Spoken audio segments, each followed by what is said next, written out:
intuitively. The Tibetan Book of the Dead.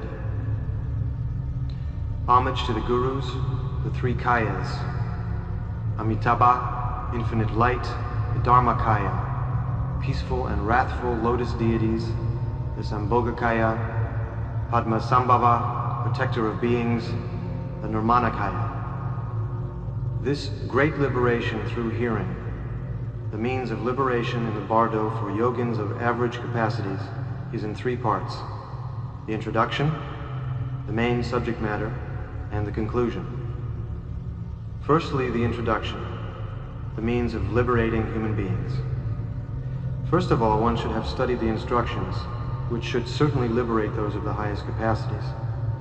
But if they do not, one should practice the ejection of consciousness, which liberates spontaneously as soon as it is thought of in the Bardo of the moment before death. This should certainly liberate yogins of average capacity, but if it does not, one should strive in this great liberation through hearing in the Bardo of Dharmata. Therefore, the yogin should first examine the sequence of signs of death according to the spontaneous liberation of the signs of death. And when they are definitely completed, he should effect the ejection of consciousness, which liberates spontaneously as soon as it is thought of. If ejection is effected, there is no need to read the liberation through hearing. But if not, it should be read clearly and precisely, close to the dead body. If the body is not present, one should sit on the dead person's bed or seat, and proclaiming the power of truth, call on his consciousness and read, imagining him sitting in front listening. At this time, sounds of crying and weeping are not good, so his relatives should be shut out. If the body is present, then during the interval between the ceasing of the breath and the ceasing of pulsation in the arteries, his guru, or a Dharma brother or sister whom he loved and trusted, should read this great liberation through hearing close to his ear. The teaching of the liberation through hearing. An elaborate offering should be made to the three jewels if the materials are available. But if they are not available, one should set out whatever there is and visualize the rest without limit. One should say the inspiration prayer calling on the Buddhas and Bodhisattvas for rescue 7 or 3 times.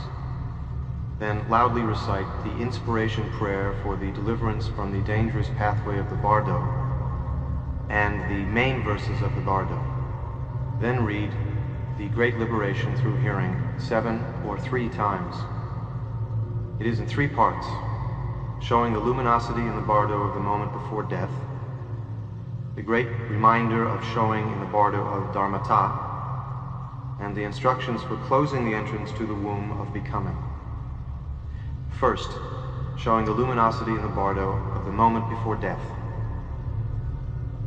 By having this read to them, all kinds of ordinary people who have received teachings but have not recognized although they are intelligent, or who have recognized but have practiced little, will recognize the basic luminosity and bypass the Bardo experience to reach the unoriginated Dharmakaya. The method of instruction. It is best if his principal guru from whom he requested teaching can be present, but otherwise a Dharma brother or sister with whom he has taken the Samaya vow, or a spiritual friend in the same lineage. If none of these are to be found, then someone who can read aloud clearly and precisely should read it several times. This will remind him of what his guru has shown him, and he will immediately recognize the basic luminosity and be liberated. There is no doubt. The time of instruction. When respiration has ceased, prana is absorbed into the wisdom duti, and luminosity free from complexities shines clearly in the consciousness. If prana is reversed and escapes into the right and left nadis, the Bardo state appears suddenly, so the reading should take place before the prana escapes into the right and left nadis. The length of time during which the inner pulsation remains after respiration has ceased is just about the time taken to eat a meal. The method of instruction. It is best if ejection of consciousness is effected when the respiration is just about to stop. But if it has not been effected, one should say these words. O child of noble family, Now the time has come for you to seek a path. As soon as your breath stops, what is called the basic luminosity of the First Bardo, which your Guru has already shown you, will appear to you. This is the Dharmata, open and empty like space, luminous void, pure, naked mind, without center or circumference.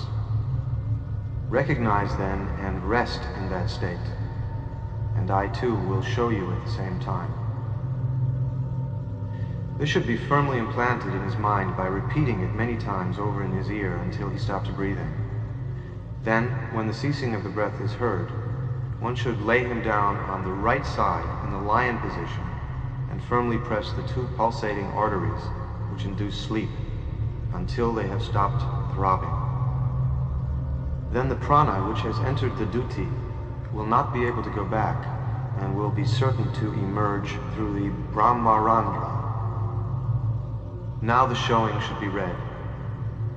At this time the First Bardo, which is called the luminosity of Dharmata, the undistorted mind of the Dharmakaya, arises in the mind of all beings. Ordinary people call this state unconscious because the prana sinks into the avaduti during the interval between the ceasing of the breath and of the pulsation. The time it lasts is uncertain, depending on the spiritual condition and the state of yogic training. It lasts for a long time in those who have practiced much, who are steady in the meditation practice of tranquility and sensitive. In striving to show such a person, one should repeat the instruction until pus comes out from the apertures of his body. In wicked and insensitive people, it does not last longer than a single snapping of the fingers, but in some it lasts for the time taken to eat a meal.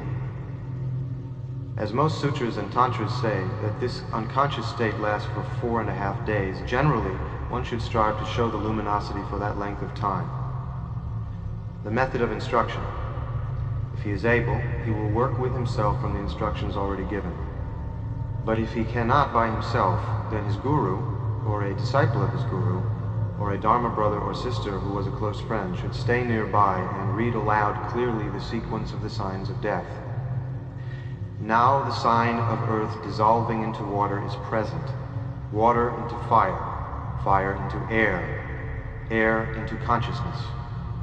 When the sequence is almost completed, he should be encouraged to adopt an attitude like this: O child of noble family, or if he was a guru, O sir, do not let your thoughts wander.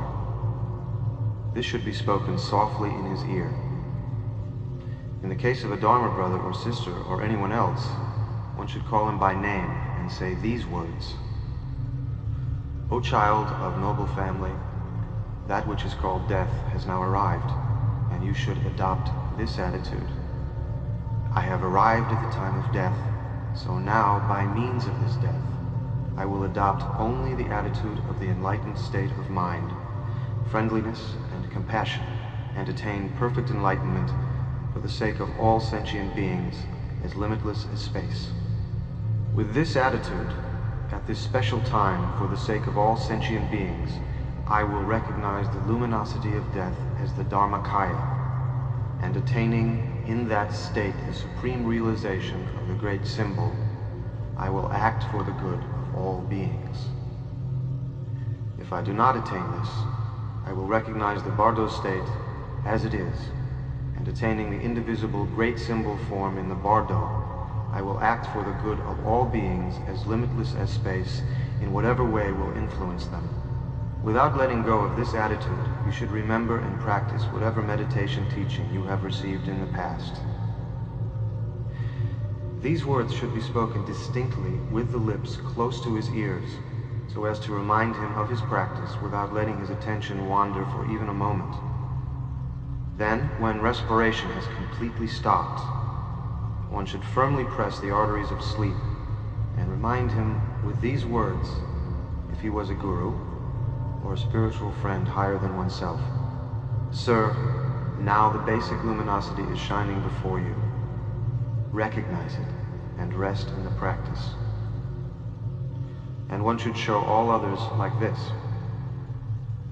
O child of noble family, listen. Now the pure luminosity of the Dharmata is shining before you. Recognize it. O child of noble family, at this moment your state of mind is by nature pure emptiness. It does not possess any nature whatever, neither substance nor qualities such as color, but it is pure emptiness. This is the Dharmata, the female Buddha Samantabhadri. But this state of mind is not just blank emptiness. It is unobstructed, sparkling, pure and vibrant. This mind is the male Buddha Samantabhadra. These two, your mind, whose nature is emptiness without any substance whatever, and your mind, which is vibrant and luminous, are inseparable. This is the Dharmakaya of the Buddha. This mind of yours is inseparable luminosity and emptiness in the form of a great mass of light. It has no birth or death. Therefore it is the Buddha of immortal light. To recognize this is all that is necessary. When you recognize this pure nature of your mind as the Buddha, looking into your own mind is resting in the Buddha mind. This should be repeated 3 or 7 times clearly and precisely. Firstly, it will remind him of what he has previously been shown by his guru. Secondly, he will recognize his own naked mind as the luminosity. And thirdly, having recognized himself, he will become inseparably united with the Dharmakaya and certainly attain liberation.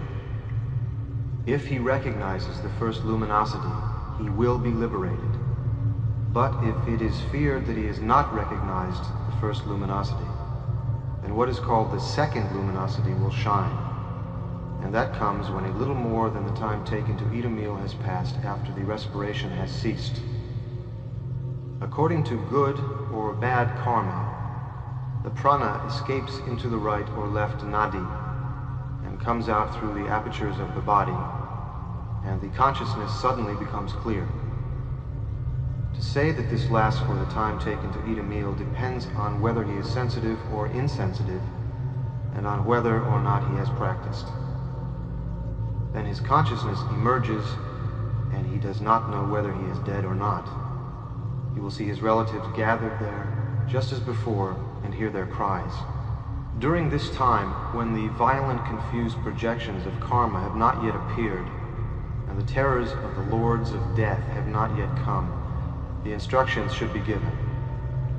Here there is a distinction between the perfection stage and the generation stage.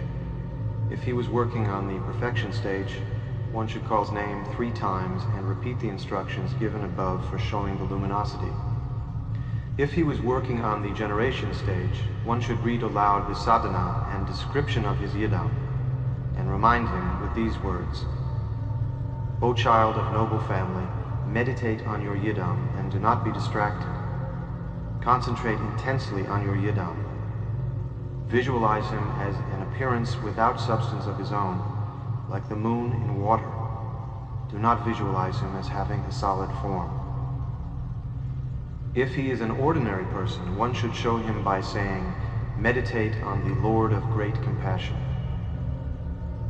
There is no doubt that those who have not recognized the Bardo will grasp it by being shown in this way.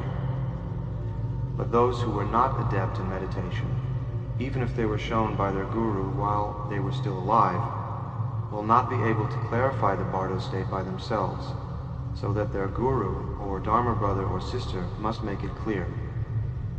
And it is necessary for someone to instruct those who cannot remember during the Bardo of the moment before death because they were confused by serious illness, even though they were adept in meditation. It is also extremely necessary for those who, although they were formerly adept in meditation on this path, may enter into lower existences because they have broken the precepts, or because their samaya practice has degenerated. It is best if he understands during the first Bardo, but if he has not understood, his insight is awakened by the reminder in the second Bardo, and he will be liberated. During the second Bardo, his consciousness, which did not know whether he was dead or not, suddenly becomes clear. This is called the pure illusory body. If he understands the teaching at this time, the mother and son Dharmatas meet, and he is no longer dominated by karma. Just as the light of the sun overcomes darkness, so the power of karma is overcome by the luminosity of the path, and liberation is attained.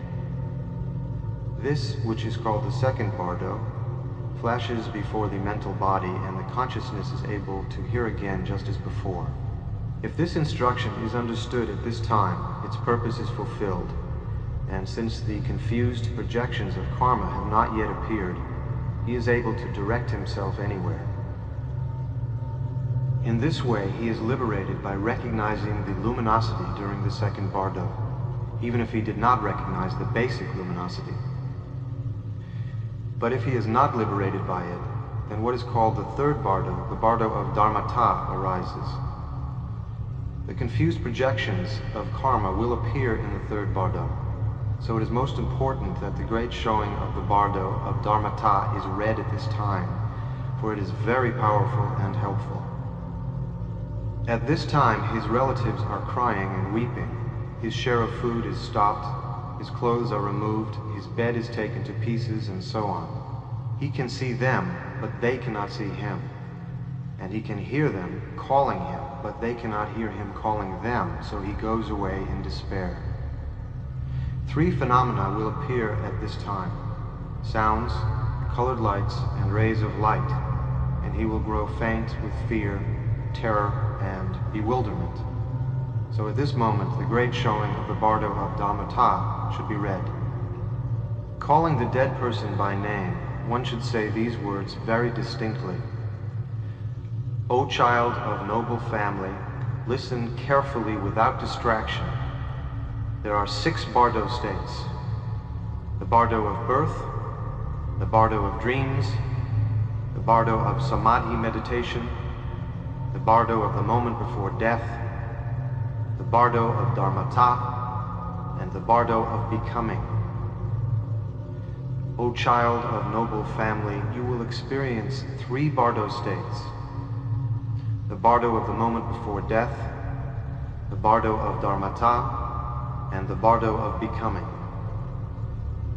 Of these 3, the luminosity of Dharmata in the Bardo of the moment before death shone until yesterday, but you did not recognize it, and so you had to wander here. Now you will experience the Bardo of Dharmata and the Bardo of Becoming. So recognize what I will show you without distraction. O child of noble family, now what is called death has arrived. You are not alone in leaving this world. It happens to everyone. So do not feel desire and yearning for this life. Even if you feel desire and yearning, you cannot stay. You can only wander in samsara. Do not desire, do not yearn. Remember the 3 jewels. O child of noble family, whatever terrifying projections appear in the Bardo of Dharmata, do not forget these words, but go forward, remembering their meaning. The essential point is to recognize with them. Now when the Bardo of Dharmata dawns upon me, I will abandon all thoughts of fear and terror. I will recognize whatever appears as my projection, and know it to be a vision of the Bardo. Now that I have reached this crucial point, I will not fear the peaceful and wrathful ones, my own projections. Go forward saying these words clearly and distinctly and remembering their meaning. Do not forget them, for the essential point is to recognize with certainty that whatever appears, however terrifying, is your own projection. O child of noble family, when your body and mind separate, the Dharmata will appear, pure and clear, yet hard to discern, luminous and brilliant, with terrifying brightness, shimmering like a mirage on a plain in spring. Do not be afraid of it. Do not be bewildered. This is the natural radiance of your own Dharmata. Therefore recognize it. A great roar of thunder will come from within the light. the natural sound of Dharmata, like 1,000 thunderclaps simultaneously. This is the natural sound of your Dharmata, so do not be afraid or bewildered. You have what is called a mental body of unconscious tendencies. You have no physical body of flesh and blood, so whatever sounds, colors, and rays of light occur, they cannot hurt you, and you cannot die. It is enough simply to recognize them as your projections. Know this to be the Bardo state. O child of noble family, if you do not recognize them in this way as your own projections, whatever meditation practice you have done during your life, if you have not met with his teaching, the colored lights will frighten you, the sounds will bewilder you, and the rays of light will terrify you.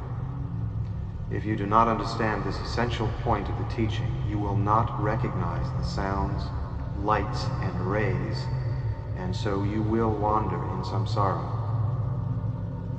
O child of noble family, after being unconscious for 4.5 days, you will move on. And awakening from your faint, you will wonder what has happened to you. So recognize it as the Bardo state.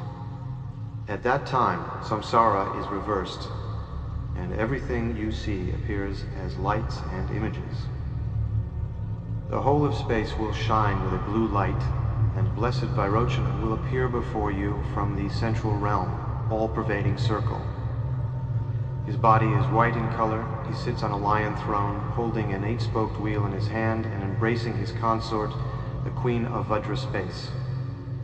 The blue light of the skanda of consciousness in its basic purity, the wisdom of the Dharmadhatu, luminous, clear, sharp, and brilliant, will come towards you from the heart of Vairochana and his consort, and pierce you so that your eyes cannot bear it. At the same time, together with it, the soft white light of the gods will also come towards you and pierce you. At that time, under the influence of bad karma, you will be terrified and escape from the wisdom of the Dharmadhatu with its bright blue light. But you will feel an emotion of pleasure towards the soft white light of the gods. At that moment, do not be frightened and bewildered by the luminous, brilliant, very sharp, and clear blue light of supreme wisdom, for it is the light ray of the Buddha, which is called the wisdom of the Dharmadhatu. Be drawn to it with faith and devotion, and supplicate it, thinking it is the light ray of blessed Vairochana's compassion. I take refuge in it. It is blessed Vairochana coming to invite you to the dangerous pathway of the Bardo. It is the light ray of Vairochana's compassion. Do not take pleasure in the soft white light of the gods. Do not be attracted to it or yearn for it. If you are attracted to it, you will wander in the realm of the gods and circle among the 6 kinds of existence. It is an obstacle blocking the path of liberation, so do not look at it, but feel longing for the bright blue light, and repeat this inspiration prayer after me with intense concentration on blessed Vairochana. When through intense ignorance I wander in samsara, on the luminous light path of the Dharmadhatu wisdom, may blessed Vairochana go before me, his consort the queen of Vajra space behind me. Help me to cross the Bardo's dangerous pathway and bring me to the perfect Buddha state. By saying this inspiration prayer with deep devotion, he will dissolve into rainbow light in the heart of blessed Vairochana and his consort, and become a Sambhogakaya Buddha in the central realm, the densely arrayed. But if, even after being shown, he is afraid of the lights and the rays because of his aggression and veils of error, and he escapes, and if he is confused even after saying the prayer, then on the 2nd day, Vajrasattva's circle of deities will come to invite him, together with his bad karma, which leads to hell. So, to show him, one should call the dead person by name and say these words. O child of noble family, listen without distraction. On the 2nd day, a white light, the purified element of water, will shine, and at the same time the blessed Vajrasattva Akshobhya, will appear before you from the eastern realm of complete joy. His body is blue in color. He holds a 5-pointed Vajra in his hand and sits on an elephant throne embracing his consort, Vairochana. He is accompanied by the 2 male bodhisattvas, Kshitigarbha and Maitreya, and the 2 female bodhisattvas, Lasya and Pushpa, so that 6 Buddhas' forms appear. The white light of the skandha of form in its basic purity, the mirror-like wisdom, dazzling, white, luminous, and clear, will come towards you from the heart of Vajrasattva and his consort, and pierce you so that your eyes cannot bear to look at it. At the same time, together with the wisdom light, the soft smoky light of hell beings will also come towards you and pierce you. At that time, under the influence of aggression, you will be terrified and escape from the brilliant white light, but you will feel an emotion of pleasure towards the soft smoky light of the hell beings. At that moment, do not be afraid of the sharp, brilliant, luminous, and clear white light, but recognize it as wisdom. Be drawn to it with faith and longing, and supplicate it, thinking, "It is the light ray of blessed Vajrasattva's compassion. I take refuge in it. It is blessed Vajrasattva coming to invite you to the terrors of the Bardo. It is the light ray hook of Vajrasattva's compassion, so feel longing for it." Do not take pleasure in the soft, smoky light of the hell beings. This is the inviting path of the veils of error accumulated by your violent aggression. If you are attracted to it, you will fall down into hell and sink into the muddy swamp of unbearable suffering from which there is never any escape. It is an obstacle blocking the path of liberation, so do not look at it, but give up aggression. Do not be attracted to it. Do not yearn for it. Feel longing for the luminous, brilliant, white light and say this inspiration prayer with intense concentration on Blessed Vajrasattva. When through intense aggression I wander in samsara, on the luminous light path of the mirror-like wisdom, may Blessed Vajrasattva go before me, his consort Vairochana behind me. Help me to cross the Bardo's dangerous pathway and bring me to the perfect Buddha state. By saying this inspiration prayer with deep devotion, he will dissolve into rainbow light in the heart of Blessed Vajrasattva and become a Sambhogakaya Buddha in the eastern realm of complete joy. Yet even after being shown in this way, some people are afraid of the light ray hook of compassion because of their pride and veils of error, and they escape. So then on the 3rd day, Blessed Ratnasambhava's circle of deities will come to invite them, together with the light path to the human realm. So to show him again, one should call the dead person by name and say these words. O child of noble family, listen without distraction. On the 3rd day, a yellow light, the purified element of earth, will shine, and at the same time, Blessed Ratnasambhava will appear before you from the yellow southern realm, the glorious. His body is yellow in color.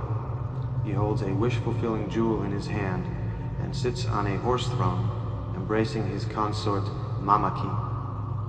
He is accompanied by the 2 male bodhisattvas Akashagarbha and Samantabhadra, and the 2 female bodhisattvas Mala and Dupa, so that 6 Buddha forms appear out of the space of rainbow light. The yellow light of the skandha of feeling in its basic purity, the wisdom of equality, brilliant yellow, adorned with discs of light, luminous and clear, unbearable to the eyes, will come towards you from the heart of Ratnasambhava and his consort and pierce your heart so that your eyes cannot bear to look at it. At the same time, together with the wisdom light, the soft blue light of human beings will also pierce your heart. At that time, under the influence of pride, you will be terrified and escape from the sharp, clear yellow light, but you will feel an emotion of pleasure and attraction towards the soft blue light of human beings.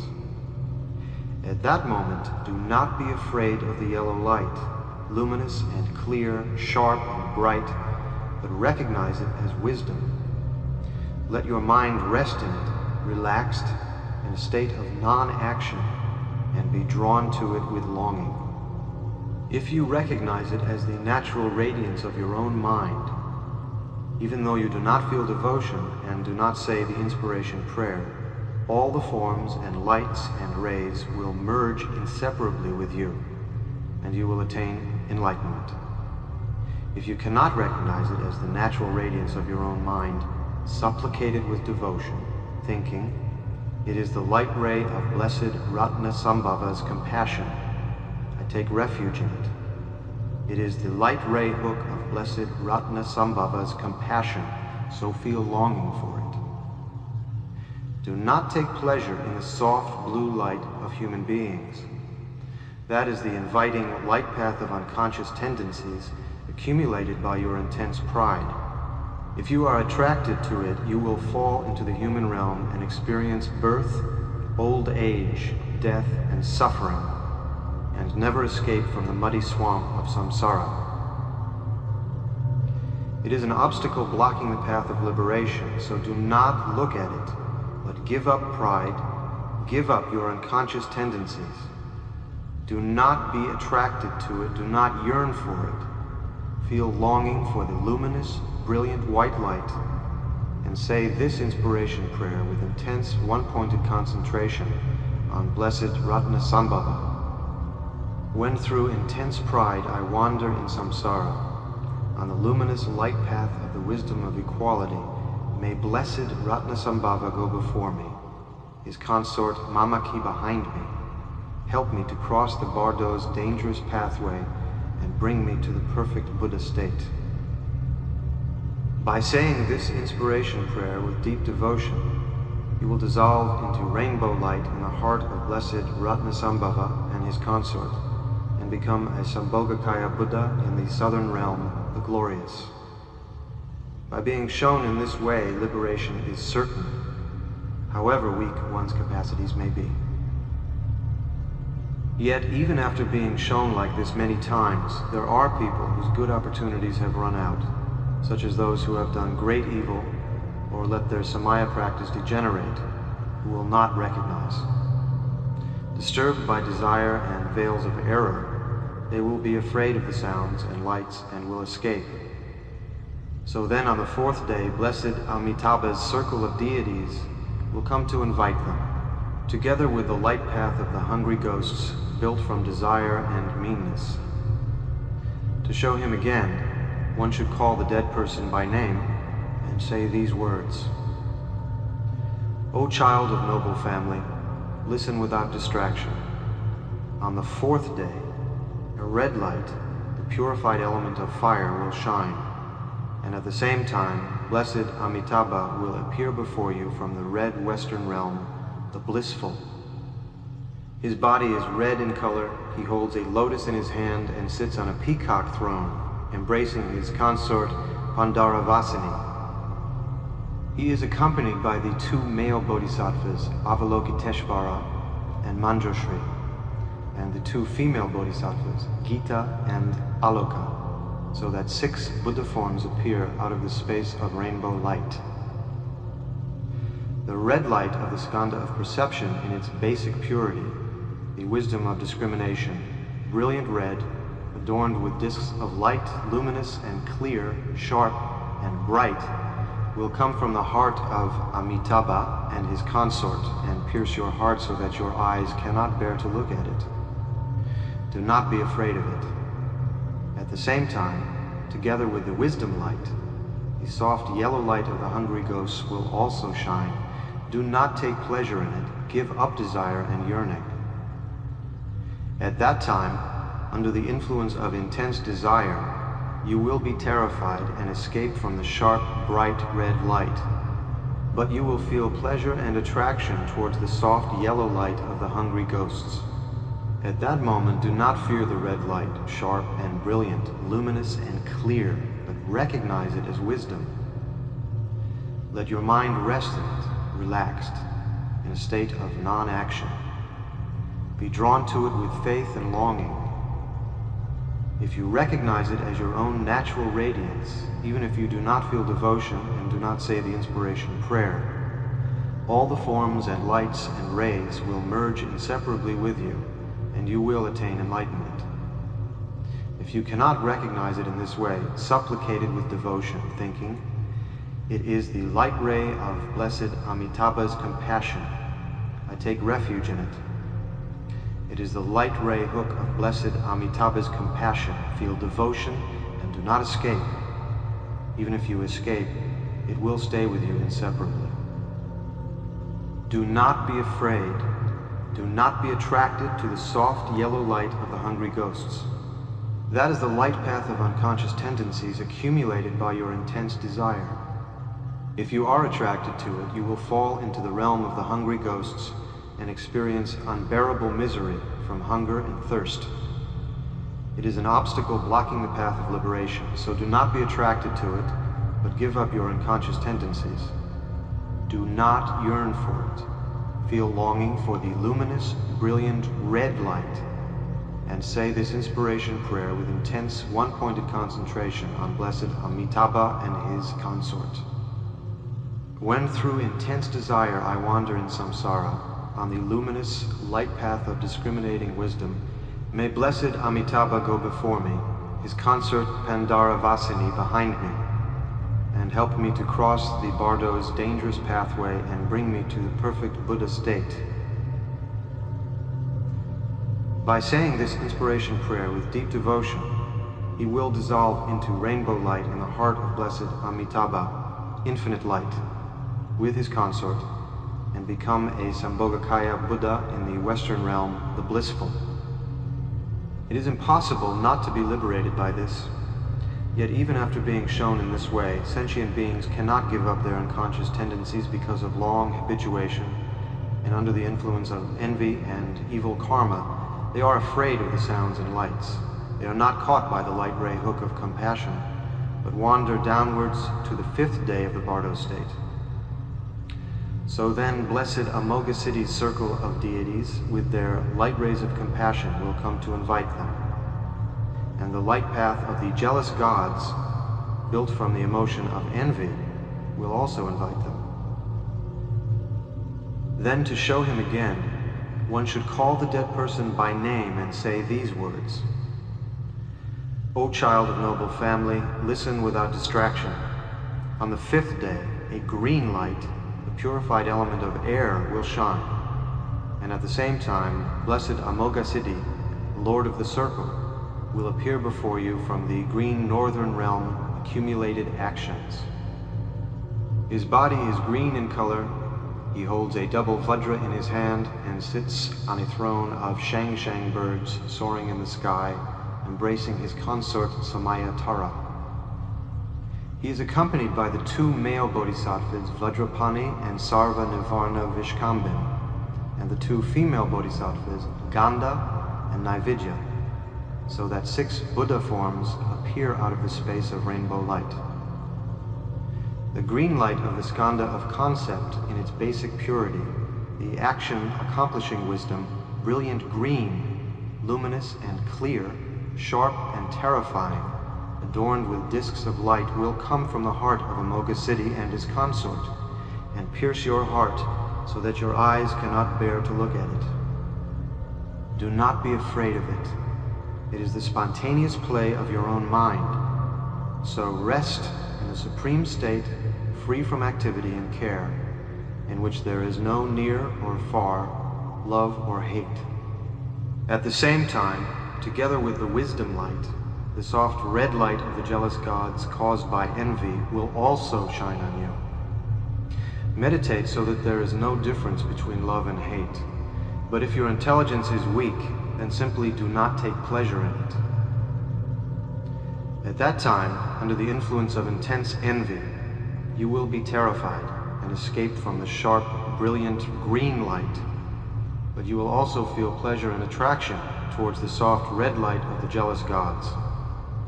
At that moment, do not be afraid of the green light, sharp and brilliant, luminous and clear, but recognize it as wisdom. Let your mind rest in it, relaxed in a state of non-action, and supplicate it with devotion, thinking, "It is the light ray of Blessed Amoghasiddhi's compassion. I take refuge in it. It is the light ray hook of Blessed Amoghasiddhi's compassion, called the action-accomplishing wisdom, so long for it and do not escape. Even if you escape, it will stay with you inseparably. Do not be afraid of it. Do not be attracted to the soft red light of the jealous gods. That is the inviting path of karma accumulated by your intense envy. If you are attracted to it, you will fall into the realm of the jealous gods and experience unbearable misery from fighting and quarreling. It is an obstacle blocking the path of liberation, so do not be attracted to it, but give up your unconscious tendencies. Feel longing for the luminous, brilliant green light and say this inspiration prayer with intense, one-pointed concentration of Blessed Amoghasiddhi and his consort. When through intense envy I wander in samsara on the luminous light path of action-accomplishing wisdom, may Blessed Amoghasiddhi go before me, his consort Samaya Tara behind me. Help me to cross the Bardo's dangerous pathway and bring me to the perfect Buddha state. By saying this inspiration prayer with deep devotion, he will dissolve into rainbow light in the heart of Blessed Amoghasiddhi and his consort, and become a Sambhogakaya Buddha in the northern realm of perfected actions. However weak his good karmic results may be, by being shown like this in many stages, if he does not recognize at one, he will at another, so it is impossible not to be liberated. But even after being shown in this way many times, those who have been habituated to many unconscious tendencies for a long time and have never become familiar with the pure visions of the five wisdoms are carried backwards by their bad tendencies, even though they are shown. So they are not caught by the light ray hook of compassion, but become bewildered and frightened by the lights and rays and wander downwards. So then, on the sixth day, the Buddhas of the five families with their consorts and attendant deities will appear simultaneously, and at the same time, the lights of the six realms will also shine simultaneously. To show him, one should call the dead person by name and say these words: O child of noble family, listen without distraction. Even though you were shown when the light of each of the five families appeared until yesterday, under the influence of bad tendencies, you were bewildered by them, and so you have remained here until now. If you had recognized the natural radiance of the wisdoms of those five families as your own projection, you would have dissolved into rainbow light in the body of one of the five families and become a Sambhogakaya Buddha. But because you did not recognize, you have gone on wandering here until this time. So now watch without distraction. Now the five families will appear all together, and what is called the four wisdoms combined will come to invite you. Recognize them. O child of noble family, the four colored lights of the four purified elements will shine. At the same time, the Buddha Vairochana and his consort will appear just as before from the central realm all-pervading circle. The Buddha Vajrasattva, with his consort and attendants, will appear from the eastern realm complete joy. The Buddha Ratnasambhava, with his consort and attendants, will appear from the southern realm, the glorious. The Buddha Amitabha, with his consort and attendants, will appear from the western blissful realm of lotuses, and the Buddha Amoghasiddhi with his consort and attendants will appear from the northern realm, perfected actions, out of the space of rainbow light. O child of noble family, beyond those Buddhas of the five families, the wrathful guardians of the gates will also appear. Vijaya, the victorious, Yamantaka, destroyer of death, Hayagriva, the horse-necked, and Amrita Kundali, coil of nectar, and the female guardians of the gates, Ankusha, the hook, Pasha, the noose, Shunkala, the chain, and Ganta, the bell. The six sages, the blessed ones, will also appear, Indra of the 100 sacrifices, sage of the gods. Vemachitra, splendid robe, sage of the jealous gods. The lion of the Shakyas, sage of human beings. Dhruva Singha, steadfast lion, sage of the animals. Jvalamukha, flaming mouth, sage of the hungry ghosts. And Dharmaraja, the Dharma king, sage of the hell beings. Samantabhadra and Samantabhadri, the all-good father and mother of all the Buddhas, will also appear. These 42 deities of the Sambhogakaya will emerge from within your own heart and appear before you. They are the pure form of your own projections, so recognize them. O child of noble family, those realms too do not exist anywhere else, but lie in the 4 directions of your heart, with the center as 5th, and now they emerge from within your heart and appear before you. Those images too do not come from anywhere else, but are the primordial, spontaneous play of your mind. So recognize them in this way. O child of noble family, those images are neither large nor small, but perfectly proportioned. They each have their own adornments, their costume, their color, their posture, their throne, and their symbol. They are spread out in 5 couples. Each of the 5 is encircled by a halo of the 5 colored lights. The whole mandala, the male and female deities of the families, will appear completely, all at once. Recognize them, for they are your yidams. O child of noble family, from the heart of those Buddhas of the 5 families and their consorts, the light rays of the 4 wisdoms will each shine upon your heart, very fine and clear, like sunbeams stretched out.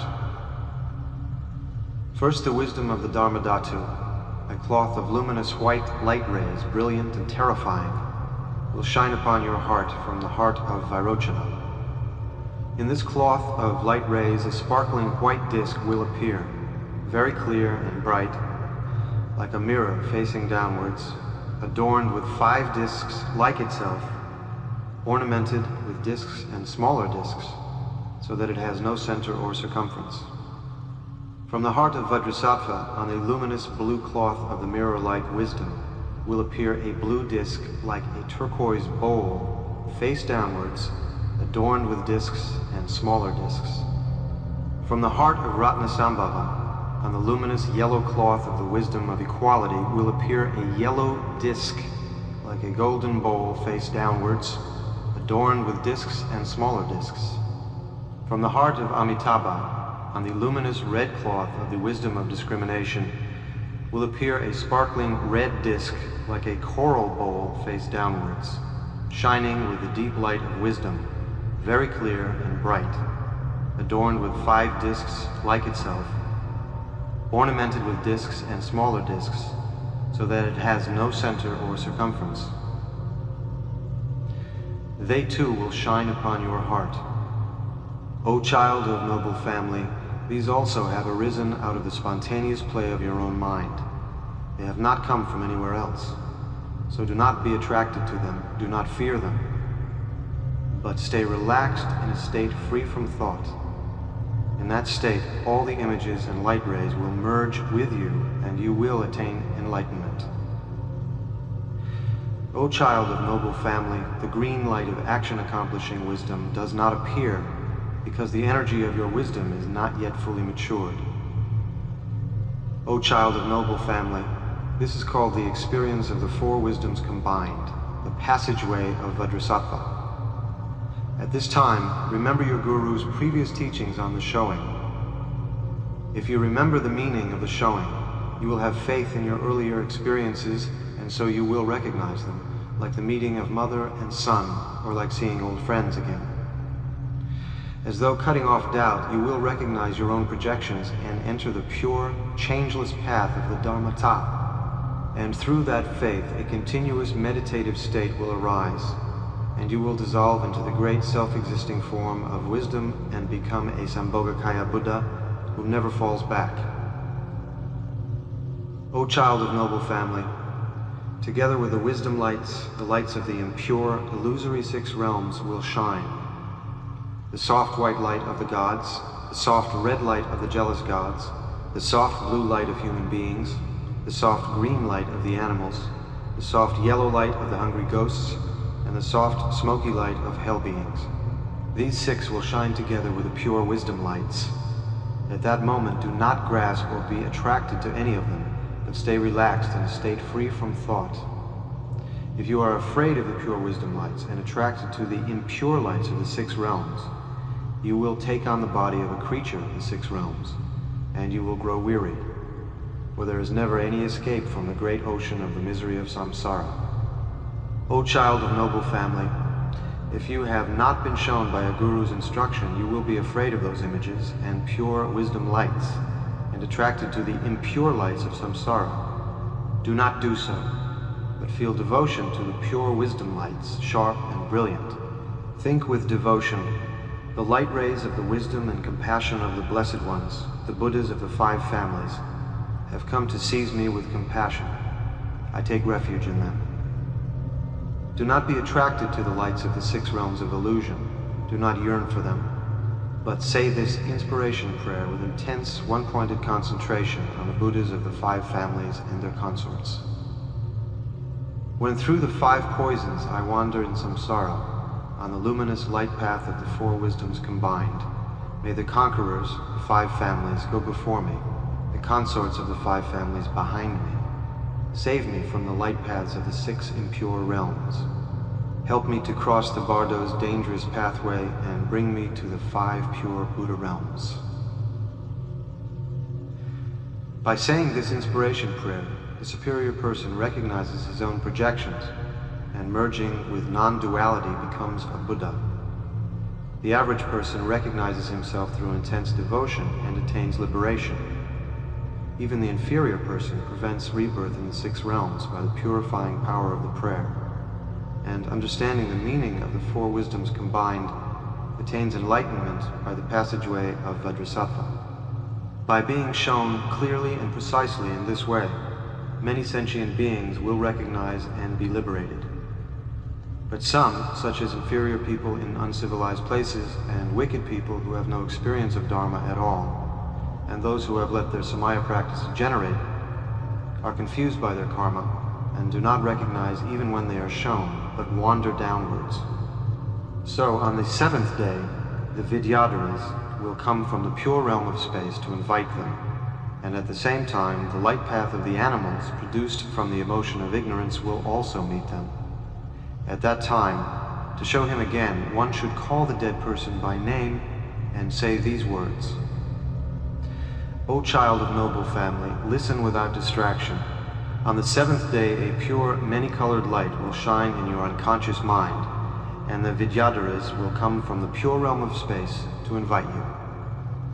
In the center of the mandala, filled with rainbow light, he who is called the unsurpassable, fully developed Vidyadhara, Lotus Lord of the Dance, will appear, his body bright with the five colors, embracing his consort the red Dakini, dancing with a crescent knife and a skull full of blood, gesturing and gazing at the sky. From the east of the mandala, he who is called the Vidyadhara established in the stages will appear, white in color, with a radiant, smiling face, embracing his consort the white Dakini, dancing with a crescent knife and his skull full of blood, gesturing and gazing at the sky. From the south of the mandala, he who is called the Lord of Life, Vidyadhara, will appear, yellow in color, with beautiful form, embracing his consort the yellow Dakini, dancing with a crescent knife and a skull full of blood, gesturing and gazing at the sky. From the west of the mandala, he who is called the Great Symbol, Vidyadhara, will appear, red in color, with a radiant, smiling face, embracing his consort the red Dakini, dancing with a crescent knife and a skull full of blood, gesturing and gazing at the sky. From the north of the mandala, he who is called the spontaneously arisen Vidyadhara will appear, green in color, his expression both angry and smiling, embracing his consort the green Dakini, dancing with a crescent knife and a skull full of blood, gesturing and gazing at the sky.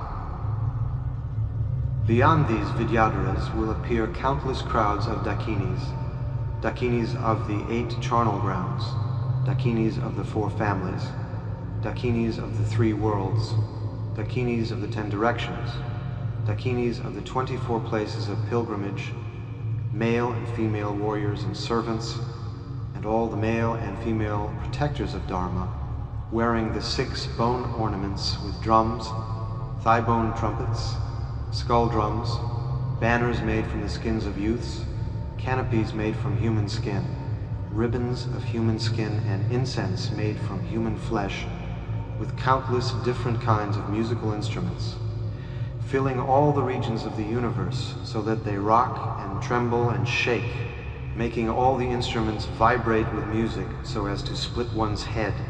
Dancing various dances, they will come to invite those who have kept the Samaya practice and to punish those who have let it degenerate. O child of noble family, in the realm of the unconscious, the pure innate wisdom, shining with the 5 colored lights like colored threads twisted together, flashing, vibrating, shimmering, luminous and clear, sharp and terrifying, will come from the hearts of the 5 Vidyadhara lords and pierce your heart so that the eye cannot bear it. At the same time, the soft green light of the animals will also shine together with the wisdom light. At that time, under the influence of confusion caused by unconscious tendencies, you will be afraid and escape from the 5-colored light, but you will be attracted to the soft light of the animals. At that moment, do not be afraid of the bright, sharp, 5-colored light. Do not fear it, but recognize it as wisdom. From within the light, all the spontaneous sounds of the Dharma will come like the roar of 1,000 thunderclaps. It rolls and thunders and resounds with war cries and the penetrating sound of wrathful mantras. Do not be afraid of it. Do not escape. Do not fear. Recognize it as the play of your mind, your own projection. Do not be attracted to the soft green light of the animals. Do not yearn for it. If you are attracted to it, you will fall into the animal realm of ignorance and experience the extreme suffering of stupidity, dumbness, and slavery, from which there is no escape. So do not be attracted to it.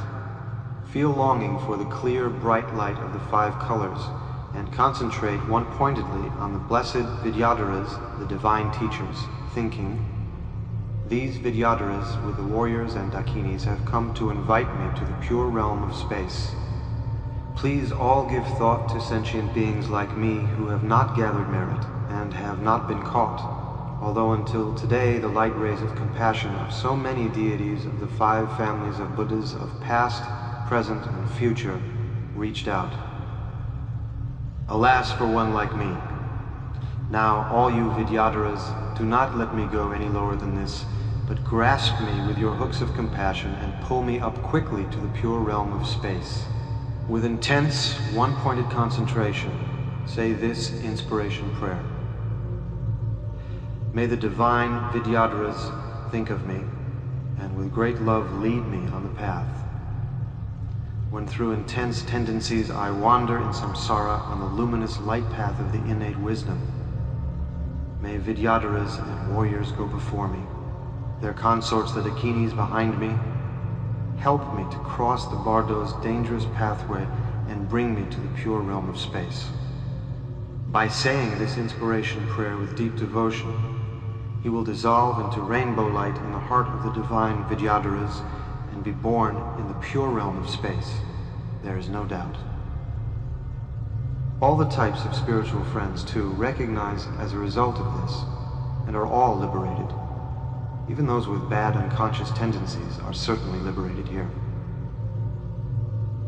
The end of the first part of the Great Liberation through Hearing, showing the luminosity during the Bardo at the moment before death, and showing during the peaceful Bardo of the Dharmata. Iti samaya gya gya gya.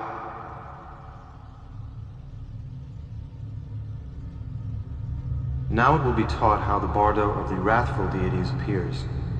Up to now there have been 7 stages in the dangerous pathway of the Bardo of the Peaceful Deities, and by being shown at each of the stages, even if he has not recognized at one, he will have at another, and boundless attainments of liberation occur. But although many are liberated like this, sentient beings are great in number. Bad karma is very strong. The veils of error are heavy and thick. The unconscious tendencies last for a long time, and this cycle of confusion and ignorance neither wears out nor increases.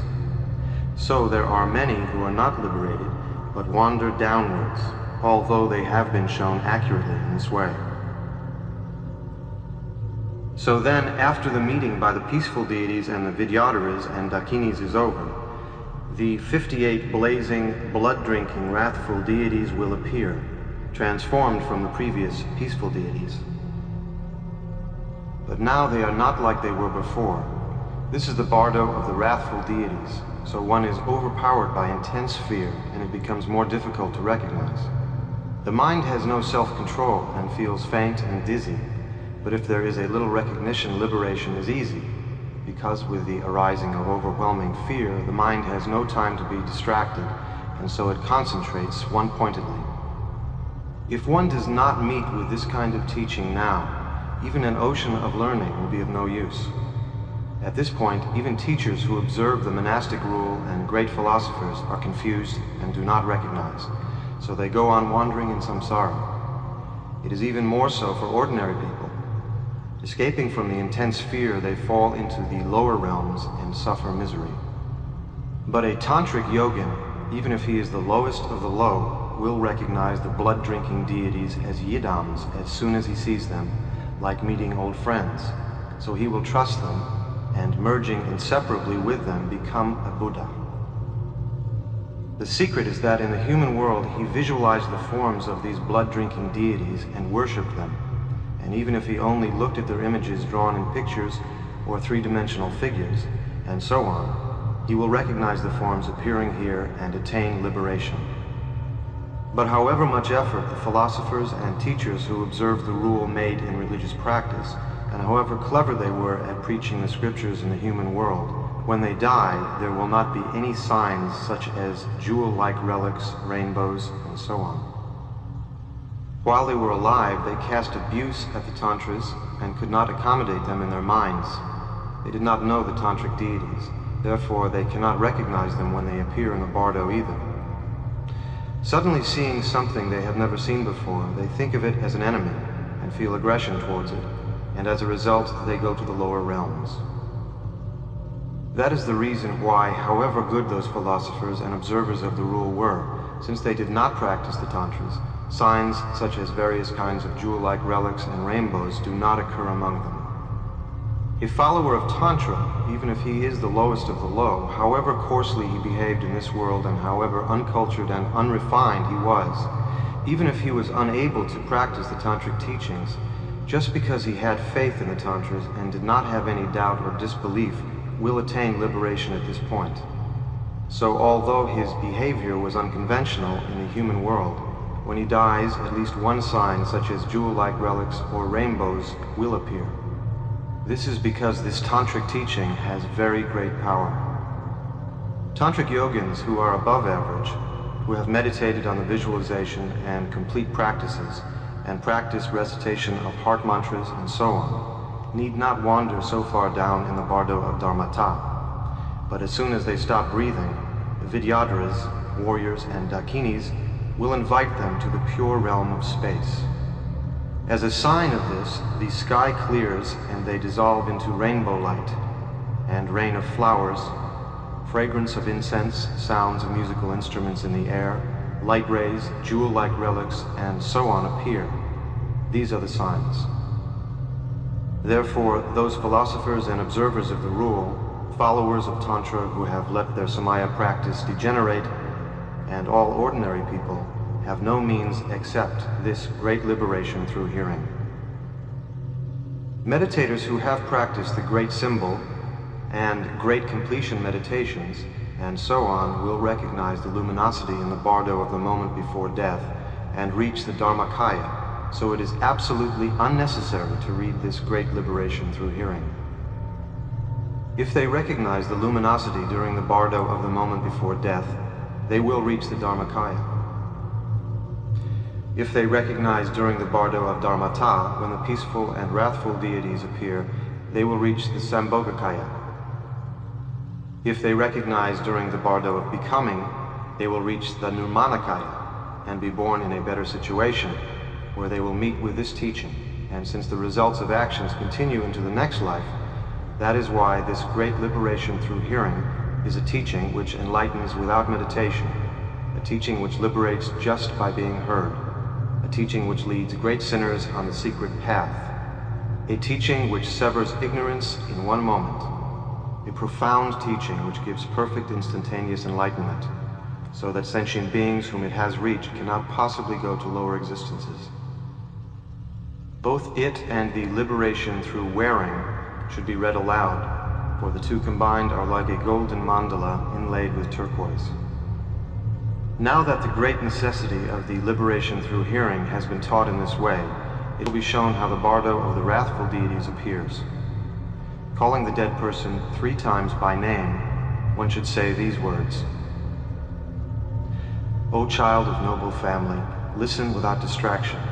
Although the Bardo of the peaceful deities has already appeared, you did not recognize, so you have wandered further on to hear. Now on the 8th day, the blood-drinking, wrathful deities will appear. Recognize them without being distracted. O child of noble family, he who is called glorious great Buddha Heruka will emerge from within your own brain and appear before you actually and clearly. His body is wine-colored, with 3 heads, 6 arms, and 4 legs spread wide apart. The right face is white, the left one red, and the center one wine-colored. His body blazes like a mass of light. His 9 eyes gaze into yours with a wrathful expression. His eyebrows are like flashes of lightning. His teeth gleam like copper. He laughs aloud with shouts of ah la la and ha ha, and sends out loud whistling noises of shoo. His red gold hair flies upwards blazing. His heads are crowned with dried skulls and the sun and moon. His body is garlanded with black serpents and fresh skulls. His 6 hands hold a wheel in the first hand on the right, an axe in the middle, and a sword in the last, a bell in the first on the left, a plowshare in the middle, and a skull cap in the last. His consort Buddha, Prodishvari, embraces his body, with her right hand clasped around his neck and her left hand holding a skull full of blood to his mouth. He sends out loud palatal sounds and roaring sounds of thunder. Flames of wisdom shoot out from between the blazing Vajra hairs of his body. He stands on a throne supported by Garudas, with 1 pair of legs bent and the other stretched out. Do not be afraid of him. Do not be terrified. Do not be bewildered. Recognize him as the form of your own mind. He is your Yidam, so do not be afraid. He is really blessed Vairochana with his consort, so do not fear. Recognition and liberation are simultaneous. When this is said, he will recognize the Yidam and, merging inseparably with it, become a Buddha in the Sambhogakaya. But if he is afraid of it and escapes, and so does not recognize, then on the 9th day the blood-drinking manifestation of the Vajra family will come to invite him. So to show him again, one should call the dead person by name and say these words: O child of noble family, listen without distraction.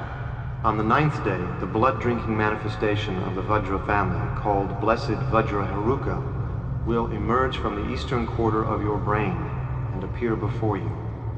His body is dark blue in color, with 3 heads, 6 arms, and 4 legs spread wide apart. The right face is white, the left one red, and the center one blue. His 6 hands hold a Vajra in the first on the right, a skull cap in the middle, and an axe in the last, a bell in the first on the left, a skull cup in the middle, and a plowshare in the last. His consort Vajra Prodishvari embraces his body, with her right hand clasped around his neck and her left hand holding a skull full of blood to his mouth. Do not be afraid of him. Do not be terrified. Do not be bewildered. Recognize him as the form of your own mind. He is your Yidam, so do not be afraid. He is really blessed Vajrasattva with his consort, so have devotion. Recognition and liberation are simultaneous. When this is said, he will recognize the Yidam, and merging inseparably with it, become a Buddha in the Sambhogakaya. But if those whose karmic darkness is great are afraid of it and escape, and so do not recognize, then on the 10th day, the blood-drinking manifestation of the Ratna family will come to invite them. So to show him again, one should call the dead person by name and say these words. O child of noble family, listen without distraction. On the 10th day, the blood-drinking manifestation of the Ratna family, called Blessed Ratna Heruka, will appear before you from the southern quarter of your brain. His body is dark yellow in color, with 3 heads, 6 arms, and 4 legs spread wide apart. The right face is white, the left one red, and the center one blazing dark yellow. His 6 hands hold a jewel in the first on the right, a trident bearing 3 human heads in the middle, and a club in the last, a bell in the first on the left, a skull cup in the middle, and a trident in the last. His consort, Ratna Prodishvari, embraces his body, with her right hand clasped around his neck and her left hand holding a skull full of blood to his mouth. Do not be afraid of him, do not be terrified, do not be bewildered. Recognize him as the form of your own mind. He is your Yidam, so do not be afraid. He is really blessed Ratnasambhava with his consort, so feel longing. Recognition and liberation are simultaneous. When this is said, he will recognize the Yidam, and merging inseparably with it, become a Buddha. But if, even after being shown like this, he is pulled back by evil unconscious tendencies and is afraid and escapes, and so does not recognize the Yidam, if even when he sees Yamantaka he does not recognize him, then on the 11th day, the blood-drinking manifestation of the Padma family will come to invite him. So, to show him again, one should call the dead person by name and say these words. O child of noble family, listen without distraction. On the 11th day, the blood-drinking manifestation of the Padma family, called Blessed Padma Heruka, will emerge from the western quarter of your brain and appear before you clearly in union with his consort. His body is dark red in color, with 3 heads, 6 arms, and 4 legs spread wide apart. The right face is white, the left one blue, and the center one dark red. His 6 hands hold a lotus in the first on the right, a trident bearing 3 human heads in the middle, and a rod in the last, a bell in the first on the left, a skull cup filled with blood in the middle, and a small drum in the last. His consort, Padma Prodishvari, embraces his body, with her right hand clasped around his neck and her left hand holding a skull full of blood to his mouth. Do not be afraid of him. Do not be terrified. Do not be bewildered. Be joyful and recognize him as the form of your own mind. He is your Yidam, so do not be afraid. Do not be terrified. He is really blessed Amitabha with his consort, so feel longing. Recognition and liberation are simultaneous. When this is said, he will recognize it to be the Yidam, and merging inseparably with it, become a Buddha. But if, even after being shown like this, he is pulled back by evil unconscious tendencies, and is afraid and escapes, and so cannot recognize the Yidam, then on the 12th day, the blood-drinking manifestations of the Karma family will come, with the Gauris, Pishachis, and Yoginis to invite him. If he does not recognize, he will be afraid, so to show him again, one should call the dead person by name and say these words. O child of noble family, listen without distraction. When the 12th day has come, the blood-drinking manifestation of the Karma family, called Blessed Karma Heruka, will emerge from the northern quarter of your brain and appear before you clearly in union with his consort. His body is dark green in color, with 3 heads, 6 arms, and 4 legs spread wide apart. The right face is white, the left one red, and the center one majestic, dark green. His 6 hands hold a sword in the first on the right, a trident bearing 3 human heads in the middle, and a rod in the last, a bell in the first on the left, a skull cup in the middle, and a plowshare in the last.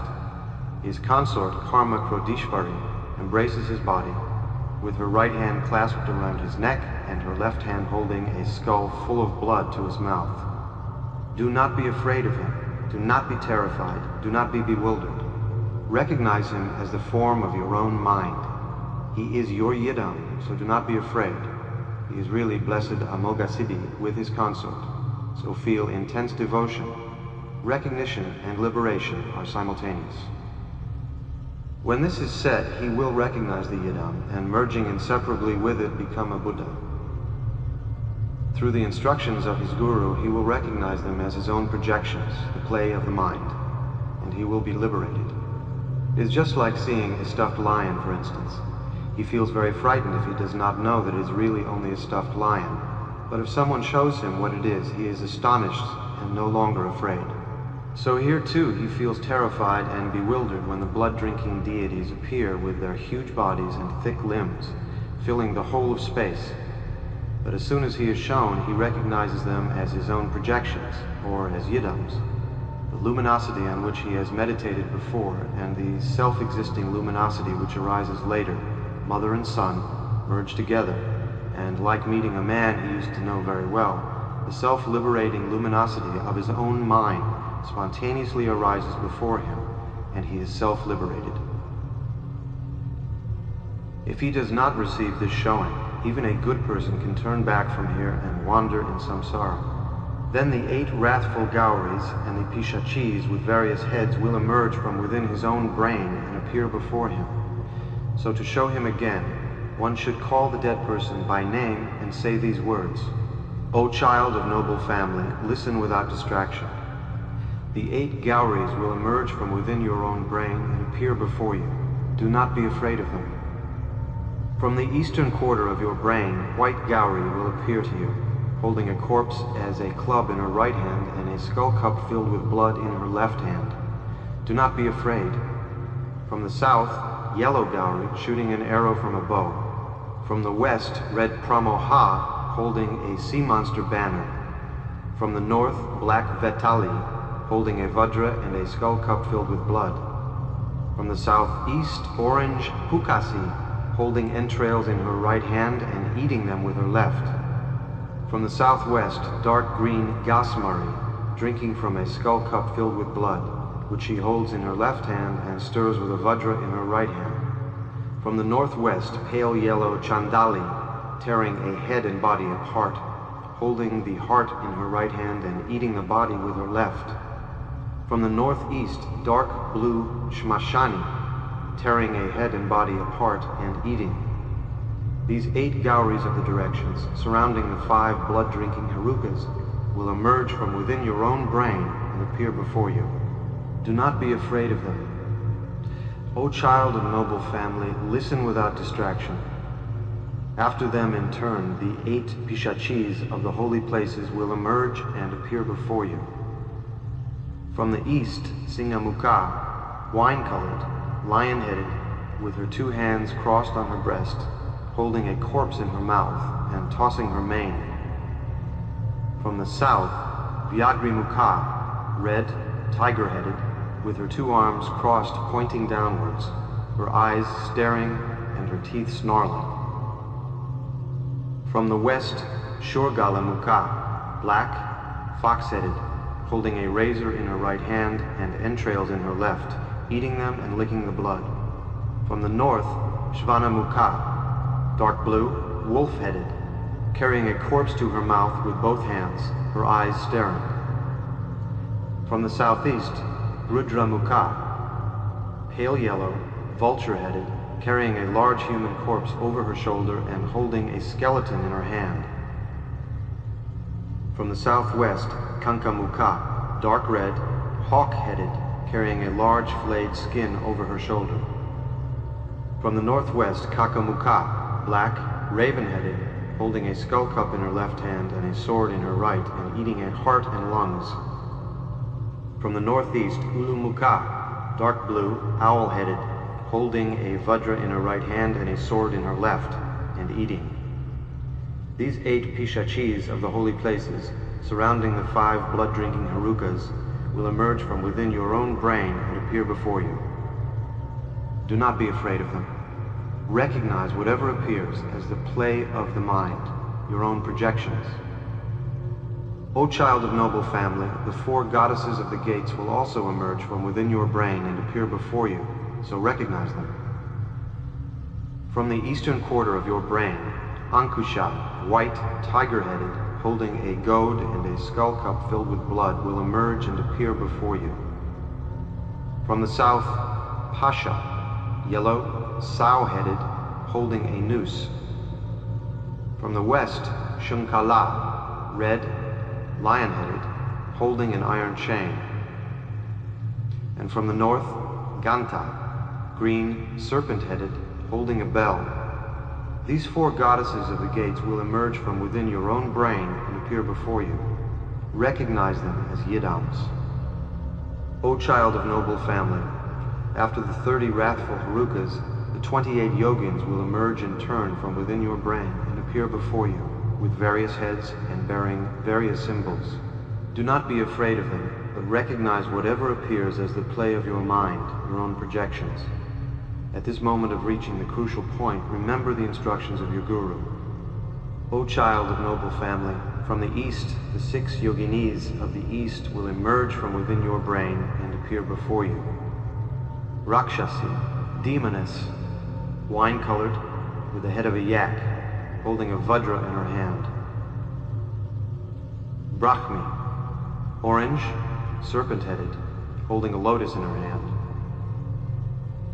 Mahadevi, great goddess, dark green, leopard-headed, holding a trident in her hand.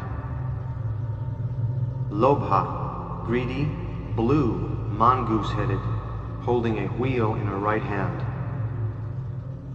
Kumari, virgin, red, with the head of a yellow bear, holding a short spear in her hand. And Indrani, white, with the head of a brown bear, holding a noose of entrails in her hand. Do not be afraid of them. O child of noble family, from the south, the 6 Yoginis of the south will emerge from within your brain and appear before you. Vajra, yellow, with the head of a pig, holding a razor in her hand. Shanti, peace, red, with the head of a sea monster, holding a vase in her hand. Amrita, nectar of immortality, red, scorpion-headed, holding a lotus in her hand. Chandra, moon, white, hawk-headed, holding a Vajra in her hand. Danda, club, dark green, fox-headed, holding a club in her hand. And Rakshasi, demoness, dark yellow, tiger-headed, holding a skull full of blood in her hand. Do not be afraid of them. O child of noble family, from the west, the 6 Yoginis of the west will emerge from within your brain and appear before you. Bakshini, eater, dark green, vulture-headed, holding a club in her hand.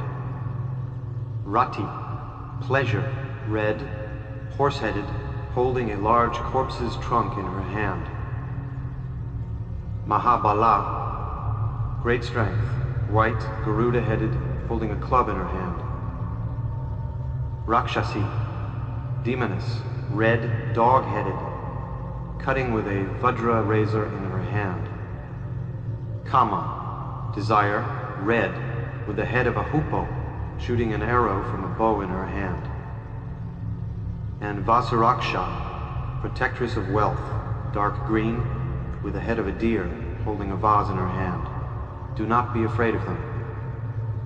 O child of noble family, from the north the 6 Yoginis of the north will emerge from within your own brain and appear before you. Vayudevi, wind goddess, blue, wolf-headed, waving a flag in her hand. Nari, woman, red, buffalo-headed, holding a stake in her hand. Varahi, sow, black, with the head of a sow, holding a noose of teeth in her hand. Vajra, red, with the head of a crow, holding a child's skin in her hand. Mahahastini, elephant, dark green, elephant-headed, holding a large corpse in her hand and drinking its blood. And Varuna Devi, water goddess, blue, serpent-headed, holding a noose of snakes in her hand. Do not be afraid of them. O child of noble family, the 4 yoginis of the gates will emerge from within your brain and appear before you.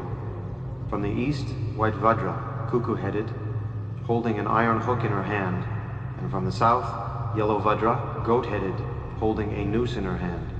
From the west, red Vajra, lion-headed, holding an iron chain in her hand. And from the north, dark green Vajra, serpent-headed, holding a bell in her hand. These 4 yoginis of the gates will emerge from within your brain and appear before you. These 28 yoginis arise spontaneously from the play of the self-existing form of the wrathful Herukas, so recognize them. O child of noble family, the Dharmakaya appears as the peaceful deities out of part of the emptiness. Recognize it. The Sambhogakaya appears as the wrathful deities out of part of the luminosity, so recognize it. If at this time, when the 58 blood-drinking deities emerge from within your own brain and appear before you, you know that whatever appears has arisen out of your own radiant insight, you will immediately become a Buddha, inseparable from the blood-drinking deities. O child of noble family, if you do not recognize in this way, you will be afraid of them and escape, and so go on to more suffering. If you do not recognize in this way, you will see all the blood-drinking deities as lords of death, and you will fear them. You will feel terrified and bewildered and faint. Your own projections will turn into demons, and you will wander in samsara. But if you are neither attracted nor afraid, you will not wander in samsara. O child of noble family, the largest body of these peaceful and wrathful deities are like the whole sky. The medium ones are like Mount Meru, and the smallest ones are like 18 of our bodies, one on top of the other. So do not be afraid of them. All phenomena appear as lights and images. By recognizing all these appearances as the natural radiance of your own mind, your own radiance will merge inseparably with the lights and images, and you will become a Buddha. O child, whatever you see, however terrifying it is, recognize it as your own projection. Recognize it as the luminosity, the natural radiance of your own mind. If you recognize in this way, you will become a Buddha at that very moment, there is no doubt. What is called perfect instantaneous enlightenment will arise on the spot. Remember, O child of noble family, if you do not recognize now and are still afraid, all the peaceful deities will appear in the form of Mahakala, and all the wrathful deities will appear in the form of the Dharma King, the Lord of Death, and you will wander in samsara with all your projections turned into demons. O child of noble family, if you do not recognize your own projections, even though you have practiced Dharma for an eon and are learned in all the sutras and tantras, you will not become a Buddha. But if you recognize your projections, with one secret and one word, you will become a Buddha. If you do not recognize your projections, they will appear in the form of the Dharma King, the Lord of Death, in the Bardo of Dharmata, as soon as you are dead. The largest bodies of the Lords of Death fill the whole sky, and the medium ones are like Mount Meru. They will come filling the whole universe.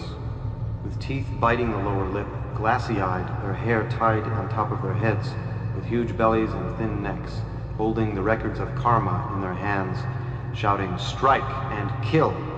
licking up brains, tearing heads from bodies, pulling out internal organs. In this way they will come, filling the whole universe. O child of noble family, when projections appear like this, do not be afraid. You have a mental body of unconscious tendencies, so even if you are killed and cut into pieces, you cannot die. You are really the natural form of emptiness, so there is no need to fear. The Lords of Death too arise out of your own radiant mind. They have no solid substance. Emptiness cannot be harmed by emptiness. Be certain that the external peaceful and wrathful deities, the blood-drinking Herukas, the animal-headed deities, the rainbow light, the terrifying forms of the lords of death, and so on, have no substantiality. They only arise out of the spontaneous play of your own mind. If you understand this, all fear is naturally liberated, and merging inseparably, you will become a Buddha. If you recognize in this way, they are your yidams. Think with intense longing, they have come to invite me in the dangerous pathway of the Bardo. I take refuge in them. Remember the three jewels. Remember your own yidam. Call his name and supplicate him with these words. I am wandering in the Bardo, so be my rescuer. Seize me with compassion, O precious yidam. Call your guru's name and supplicate him. I am wandering in the Bardo, so be my rescuer. With your compassion, do not abandon me. Supplicate the blood-drinking deities with longing and say this inspiration prayer. When through strong unconscious tendencies I wander in samsara, in the luminosity of abandoning all fear, may the blessed ones, peaceful and wrathful, go before me. The wrathful goddesses, queens of space, behind me. Help me to cross the Bardo's dangerous pathway and bring me to the perfect Buddha state. When parted from beloved friends, wandering along, my own projections, empty forms appear. May the Buddhas send out the power of their compassion so that the Bardo's terrors do not come. When the 5 luminous lights of wisdom shine, fearlessly may I recognize myself. When the forms of the peaceful and wrathful ones appear, fearless and confident, may I recognize the Bardo. When I suffer through the power of evil karma, may my yidam clear away all suffering. When the sound of Dharmata roars like 1,000 thunders, may it all become the sound of the 6 syllables. When I follow my karma without a refuge, may the Lord of great compassion be my refuge. When I suffer the karma of unconscious tendencies, may the samadhi of bliss and luminosity arise. May the 5 elements not rise up as enemies. May I see the realms of the 5 Buddhas. Say this inspiration prayer with deep devotion. All fears will disappear, and you will certainly become a Buddha in the Sambhurkaya, so it is very important. Do not be distracted. These words should be repeated 3 or up to 7 times. However great the sins and however bad the remaining karma may be, it is impossible not to be liberated. But if whatever is done for them they do not recognize, then they have to wander in the 3rd Bardo, the Bardo of Becoming. So its showing will be taught in detail below. Most people, whether they were much or little adept in meditation, are very confused by fear during the Bardo of the moment before death, and so they have no means except this liberation through hearing. To those who have meditated a lot, the Bardo of Dharmata comes suddenly when their mind and body separate. Those who have recognized their own mind and become experienced while they were alive are very strong when the luminosity appears during the Bardo of the moment before death. Therefore, practice during life is most important. And those who, while they were alive, have meditated on the visualization and complete practices of the tantric deities are very strong when the peaceful and wrathful visions appear during the Bardo of Dharmata. Therefore, it is extremely important to train the mind thoroughly in this liberation through hearing in the Bardo, especially during one's life. It should be grasped, it should be perfected, it should be read aloud, it should be memorized properly, it should be practiced 3 times a day without fail. The meaning of its words should be made completely clear in the mind. Its words and meaning should not be forgotten, even if 100 murderers were to appear and chase one. Since this is called the Great Liberation through hearing, even people who have committed the 5 deadly sins will certainly be liberated if they only hear it. Therefore, it should be read aloud among great crowds and spread afar. Even if it has been heard like this only once and the meaning not understood, in the Bardo state the mind becomes 9 times more clear, so then it will be remembered with not even a single word forgotten. Therefore, it should be told to all during their life. It should be read at the bedside of the sick. It should be read beside the bodies of all the dead. It should be spread far and wide. To meet with it is great good fortune. It is hard to meet with except for those who have cleared away their darkness and gathered merit. If one hears it, one is liberated simply by not disbelieving. Therefore it should be greatly cherished. It draws out the essence of all Dharma. The end of the showing of the Bardo of Dharmata, called the Great Liberation Through Hearing.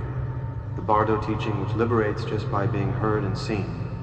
Sarva Mangalam.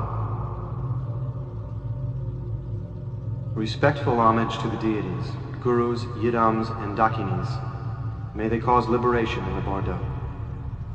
In the Great Liberation Through Hearing, the Bardo of Dharmata has been taught above. Now comes the remainder of the Bardo of Becoming.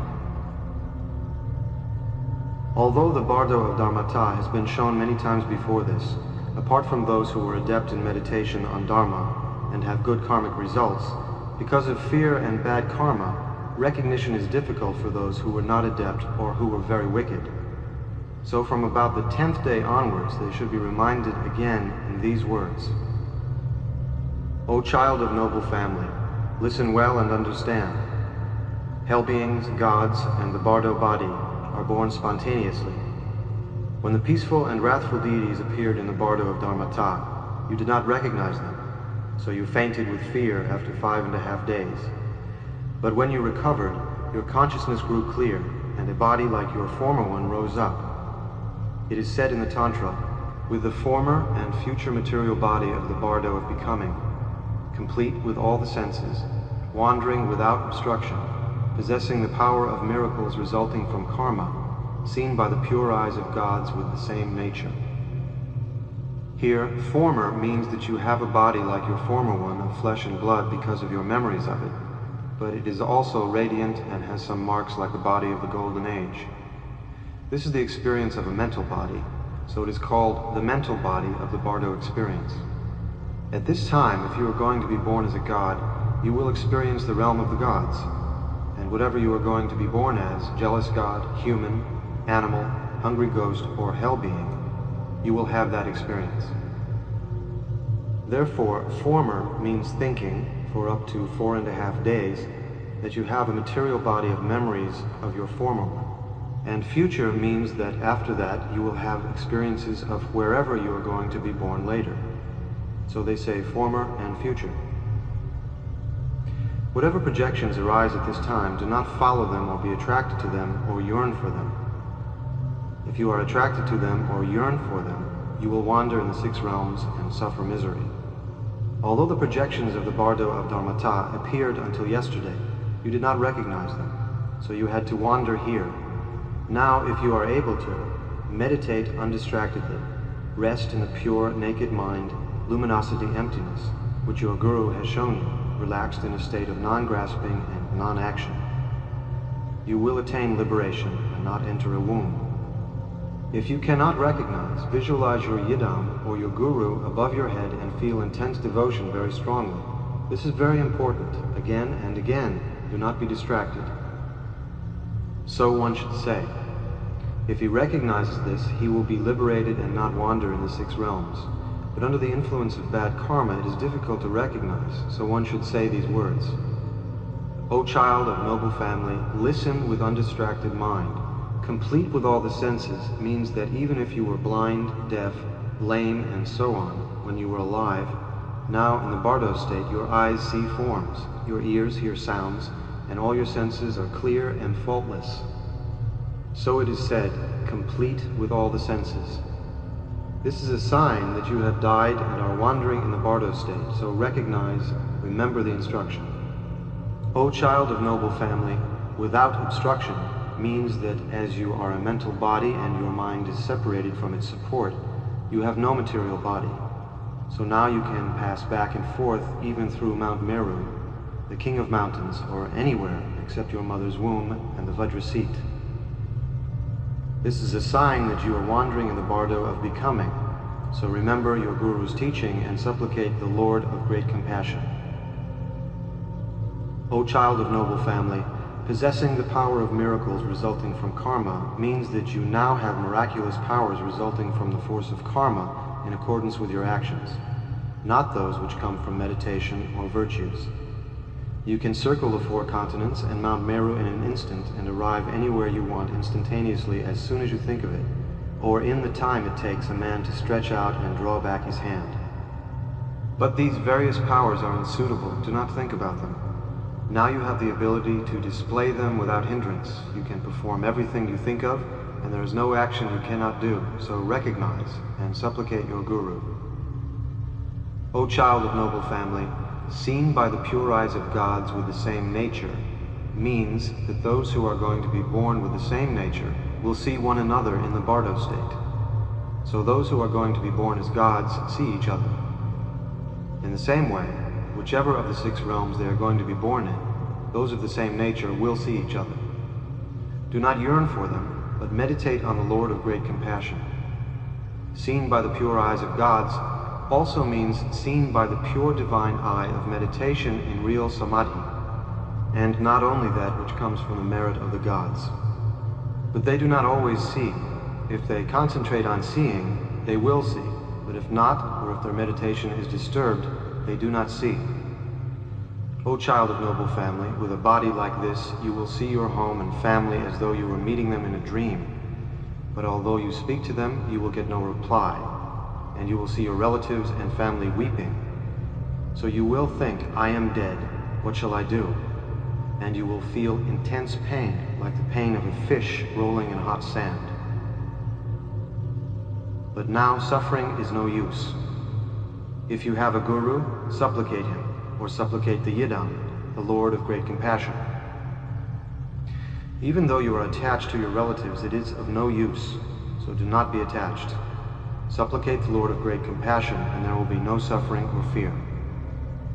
O child of noble family, blown by the moving winds of karma, your mind, without support, helplessly rides the horse of wind like a feather, swaying and swinging. You will say to the mourners, I am here, do not weep. But they will not perceive you, so you will think, I have died. And now you will feel great pain. Do not suffer like that. All the time there will be a gray haze like the gray light of an autumn dawn, neither day nor night. This kind of Bardo state will last for 1, 2, 3, 4, 5, 6, or 7 weeks, up to 49 days. It is said that the suffering in the Bardo of Becoming generally lasts for 21 days, but this is not quite certain because of the influence of karma. O child of noble family, at this time the great tornado of karma, terrifying, unbearable, whirling fiercely, will drive you from behind. Do not be afraid of it. It is your own confused projection. Dense darkness, terrifying and unbearable, will go before you, with terrible cries of strike and kill. Do not be afraid of them. In the case of others who have done great evil, many flesh-eating demons will appear as a result of their karma, bearing various weapons, yelling war cries, shouting kill, strike, and so on.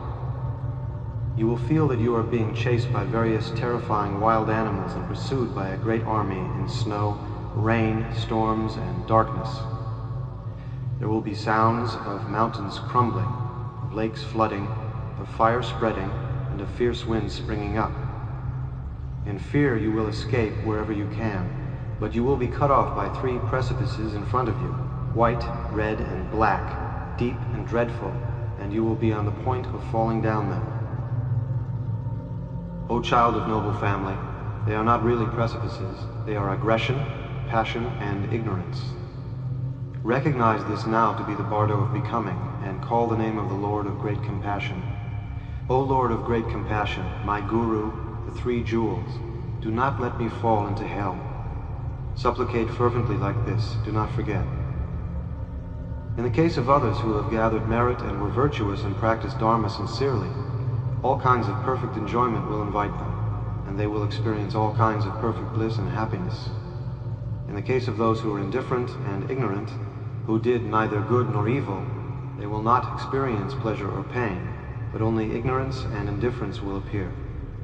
Whatever arises like this, O child of noble family, whatever pleasures and objects of desire, do not be attracted to them or yearn for them.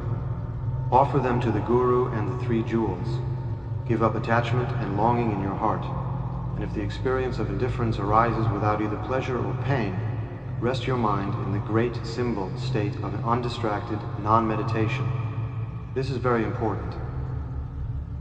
O child of noble family, at this time bridges, shrines, and monasteries, huts, stupas, and so on will shelter you for a moment, but you will not stay there for long. Since your mind is separated from your body, you cannot settle down. You feel angry and cold, and consciousness becomes airy, speeding, swaying, and impermanent.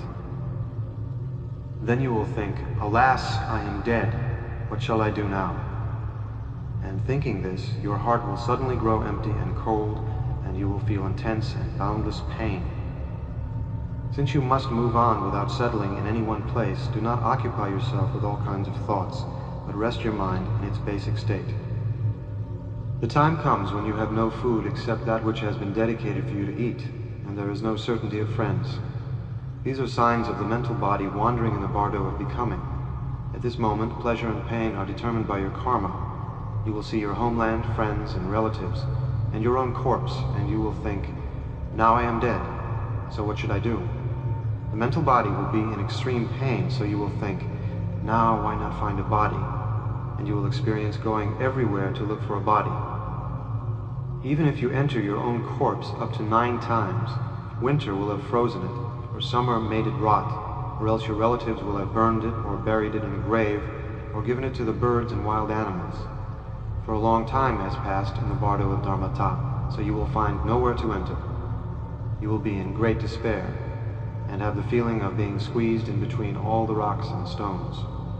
Suffering like this is the Bardo of Becoming. Even if you look for a body, there is nothing but suffering. So cut off your yearning for a body and rest in the state of non-action, undistracted. By being shown in this way, liberation from the Bardo is attained. But if, in spite of being shown like this, it is impossible to recognize because of the power of bad karma, one should call the dead person by name and say these words. O child of noble family, listen. It is your own karma that you are suffering like this, so you cannot blame anyone else. It is your own karma, so now supplicate the 3 jewels fervently. They will protect you.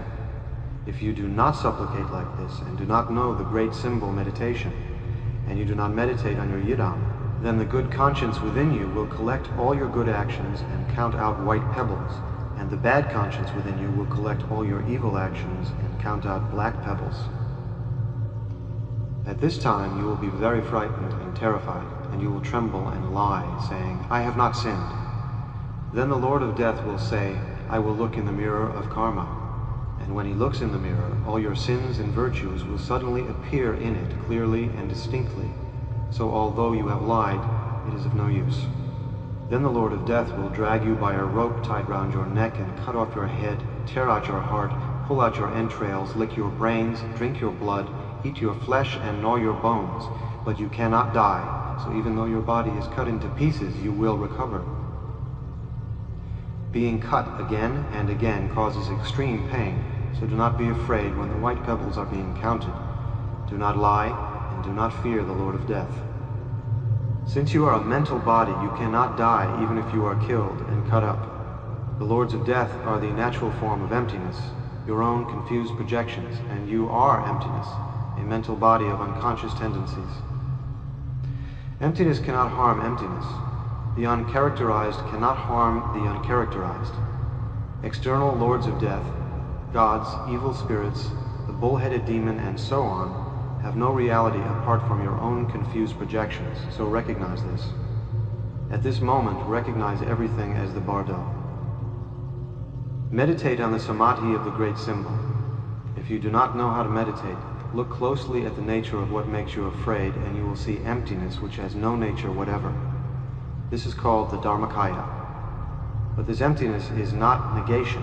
Its nature is frightening. Mind with great awareness and clarity. This is the mind of Sambhogakaya.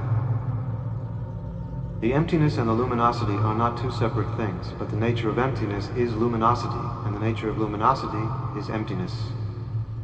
Now the indivisible emptiness luminosity, the naked mind, is stripped bare and dwells in its uncreated state. This is the Svabhavik Kaya. Its own natural energy arises everywhere without obstruction. This is the compassionate Nirmanakaya. O child of noble family, see in this way without distraction. As soon as you recognize, you will attain complete enlightenment in the four kayas. Do not be distracted. This is the dividing line where Buddhas and sentient beings are separated. It is said of this moment, in an instant they are separated. In an instant, complete enlightenment. Until yesterday you were distracted, so although so much of the Bardo state has appeared, you have not recognized, and you have so much fear. If you are distracted now, the rope of compassion will be cut off and you will go to a place where there is no liberation. So be careful. By being shown like this, even though he did not recognize before, he will recognize here and attain liberation. If he is a layman who does not know how to meditate like this, one should say these words. O child of noble family, if you do not know how to meditate like this, remember the Buddha, the Dharma, and the Sangha, and the Lord of great compassion, and supplicate them. Meditate on all the terrifying projections as the Lord of great compassion, or as your Yidam. Remember your Guru, and the secret transmission name you had in the human world, and tell it to the Dharma King, the Lord of Death. Even if you fall down the precipice, you will not be hurt, so give up fear and terror. By being shown in these words, even though he was not liberated before, he will be liberated here.